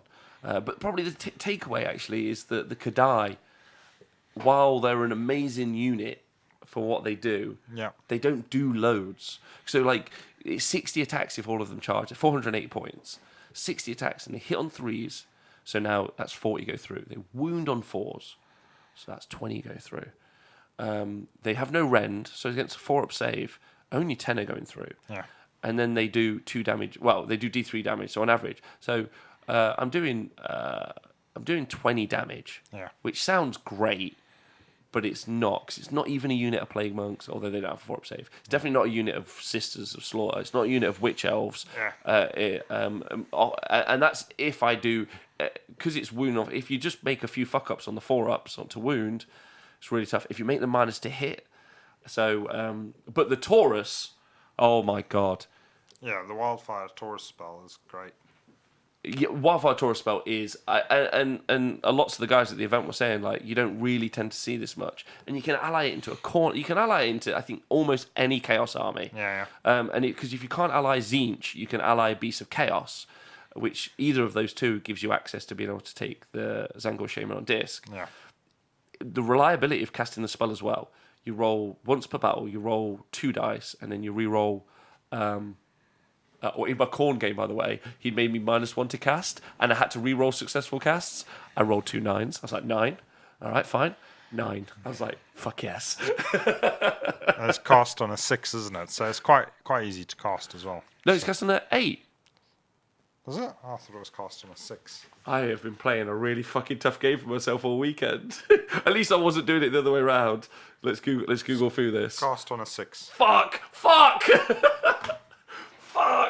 Oh, I thought it was casted at 8 all weekend. All right. Well, huge apologies to everyone. I cheated, and so I get 0 points, and I'm a giant cheat. Fuck. It's okay. All right. Well, I thought it was casted at 8. I don't know why I thought that. Anyway, that's embarrassing. Oh dear. But yes. So that it didn't really come up overly much. Wasn't really too much of a stress. But yeah, really, really fun and really impactful in the game. So like the ability to just always strikes last loads of different things. Yeah. I thought was just really, really good, and I would probably take it. Also, the damage it does. So yeah, and practice within the spells. That's what I'd say. Have you got any questions? No, I'm just gonna double check on the other side because, but yeah, no, that's got to be the What the end is? yeah. The app is. The app is usually right. Yeah, sometimes it's wrong. Any questions about generally the army or the games? No. So it ended up coming 21st. 21st, yeah. It's pretty cool. Pretty good with Yeah. Compendium Army. With a Compendium Army, not bad. Won 3, and I got some nice favourite game votes. So I got 4 actually, which was real nice. So thank you to, if any of the people I played are listening, that's really fun. Loads of people like the Goon Bros. You know, the 3 Tauroks, they were like, yeah, that's cool. So people like that, they were going around and just battering people. That was fun. Watching them kill a Mangler Squig was cool. But the army what was really funny is the games that I lost were still just against the boogeymen of the weekend of the year before. Yeah. And, they're still crazy good. Yeah, still strong armies. Still really strong. Still really, really strong. And it really does show you. I felt like I was like an Iron Jaws player, or I felt like I was like a bunch of different armies where they just don't have access to just a few extra things. Yeah. Well, yeah. I think so. That tier last year was mainly the Daughters of Cain and the Legions of Nagash. I would say Ideneth are pretty much there as well. But now, obviously, they've been joined by the Flesh Eater Courts and the Skaven. So, yeah. And, yeah. Well, Beast of Chaos list is also doing pretty good as well, isn't it? Yeah, it was just really telling that the army's got like a. But again, allies loved it because of the allies part, and because of what they did in the game. I was like, this is cool. but I just don't think they can compete, mate. And I think the Kadai just aren't what they need to be either. It's just really interesting though, and I'm really into the Wildfire Taurus. I'm into all the endless spells. It's just, I know you've played with loads, but again, I just keep repeating it. Like when I had the Wildfire Taurus and Geminids up, I was like, mate, you're just going to take D3 mortal wounds everywhere just because of life. Like sometimes you're going to take D6 mortal wounds. I was like, this is just awesome. Just like, let's just keep doing it. Yeah. And so I can definitely see how some of the other armies are doing so much damage. Oh, I also did the Racist Swords to Scarbrand and did like 7 mortal wounds, which was great. Yeah. So anyway, that was my event. I had a great time. The event was cool. People were really nice. I had really great games. There were some games around me that were really uninteractive, like people were losing before they had a turn. Yeah. I hate that. I think that's really awful for the game, and I think that is probably where some of the games are at the minute. It's just really tough news. But generally, the atmosphere was quite high, which was good. There were some really cool dudes. Saturday night, I hung out with the Just Play guys, so Richie and Ian. I want to say thank you to them for taking me out. I hung out with Jim, old Jimbo, Tom. Oh, yeah. I saw Fireball Minis and I saw Hug It Wild. And we all had some drinks and stuff, so that was cool. We just shot the shit, did some cool talking. And then Sunday, everyone was really nice. Big shout out to Max for bringing me some Vertigo medicine as well, which was fun. Cool. Yeah, that was really nice. But overall, a really good weekend. And I wish they would just sell less tickets. There was more room in the hall. Yeah. I won't lie to you. They're not going to, are they? But that's my takeaway from the event is the heats are always really cool, but the Realm of Battle boards and the space is shit. But the organisation, 10 out of 10. Cool. Right. Good. Anything else you want to say before we go? Anything else you want to say before we go? You talked out? Yeah, that's it. I'm all done. You're all done? Yeah, I've said so many words. No. The heats are cool. Yeah. So I have a question for you. And don't forget, if you guys are listening, that Bobo's not far away. My big question for you is this, Nath, and to everyone in the chat before we go, because I want to say to all of you, the French D6 revolution has just put the new Slaanesh Contort epitome. It's going to be a great ad for Chaos to deal with. Always strikes first. There you go. My question is if you can take one ally, Nathan, I'm going to choose your dispossessed army, one ally from a different Grand Alliance. Yeah. What ally and why? Question to the Twitch chat as well. Ale Guzzler Gargan. So you want your dwarves and then a drunk giant along with them. All right, yeah, no, yeah, you've done a good job there. That's good. You've answered all the questions already. You know why. You know why. The drink. Or putting stuff down your pants. Can you not decide? Yeah. Hookabit says, hell yeah. Well done, Nathan. You said more than 3 words. There you go. You're doing great. Morsar Guard to everybody, says Matt Pashby. Yeah. Everybody gets them. It's okay. They're going to get loads of points in the future. Any non-order army, Morsar Guards, says the French Revolution. Fireball Mini says Marathi with my flesh eater courts. #narrative. Snakes love bats. Hypnocracken. Bugman and El Guzzler is definitely law somewhere. Scriver says the Oprah rule, so everyone gets everything. Papine says Skaven, you know why. Oh, we all know why. LOV dispossessed. He wants Arcan the Black in his dispossessed. A wizard! Wow. Donaldina says there must be some battalion with Godrak that would be funsies. Yeah. Oh, that would be cool. Yeah. Godrak and the Grudge-bound Warthrong. That would be freaking great. There you go. That was from Donaldino. Hook and Pin says Drunk Giants, Tormund moment. Yeah. Go get the milk. Speckles Hag Queen so I could throw her out in front of me. Speckles, I would like to take 4 Hag Queens, please. Run them forward and have them all die. Just to watch it. Just to be like, die, you fucks. The Templar says Alariel in my Slaanesh. Extra thick moments. Wow. Oh. Wow. It's getting real sexy right now. Hook and Pin says Daughters Kane wants some Thunderscorn in it. Oscar Lyle says Celestant Prime for my Nurgle army. That would look cool. Oh, yeah. Would you paint it up as Nurgle? Quite. No. You should take the. Come on, mate. Let's try that. The Knight Venator in a Nurgle army, and you could paint him up as Taurus or whatever his name is, the Redeemed, because he used to be a Great and Clean One. Oh my God! Look at you. You just went full narrative. Nico says, Skink Chief from my Lizardman because he was dropped in the switch to Seraphon. Oh, he was. He used to be able to have Skink Chief, and then it's like, no Skink Chief for you. Torglug. Yeah, so everyone's into that. Yeah. I think he won twice, Nath. Drunk Giant. My Chaos Dwarfs, as discussed already on Twitter, I would put some battle lines of Dwarf Warriors and then just throw them in front of me and then shoot them in the back. Like, be the meat shield for the better dwarves, and I just fucking shoot them right in the head. Kevo says Zinch and Khorne. To be fair, there already is some narrative crimes. Like, Zinch and Khorne, like, they don't go together. No. So, and you can already do that, so... wait, what's the worst law mercenary mashup, says Haywo? Slaanesh and Daughters of Cain? Yeah, that would be the worst. Like, snaking their way in. Or maybe Daughters of Cain and Slaanesh. Just like on borrowed time, they're all just there like, oh no. That hentai scene where there's just the schoolgirl and they just see tentacles off screen, and you're like, you can't show you the next scene. The next scene.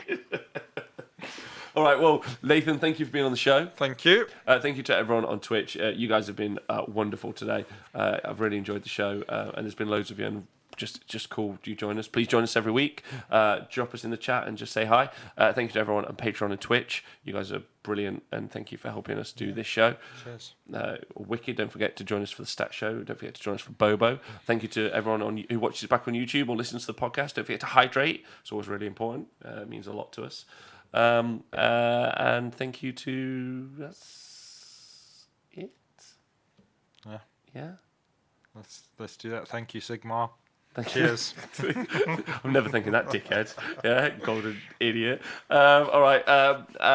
As always, you guys have been wonderful, and thanks for stopping by. We'll see you soon.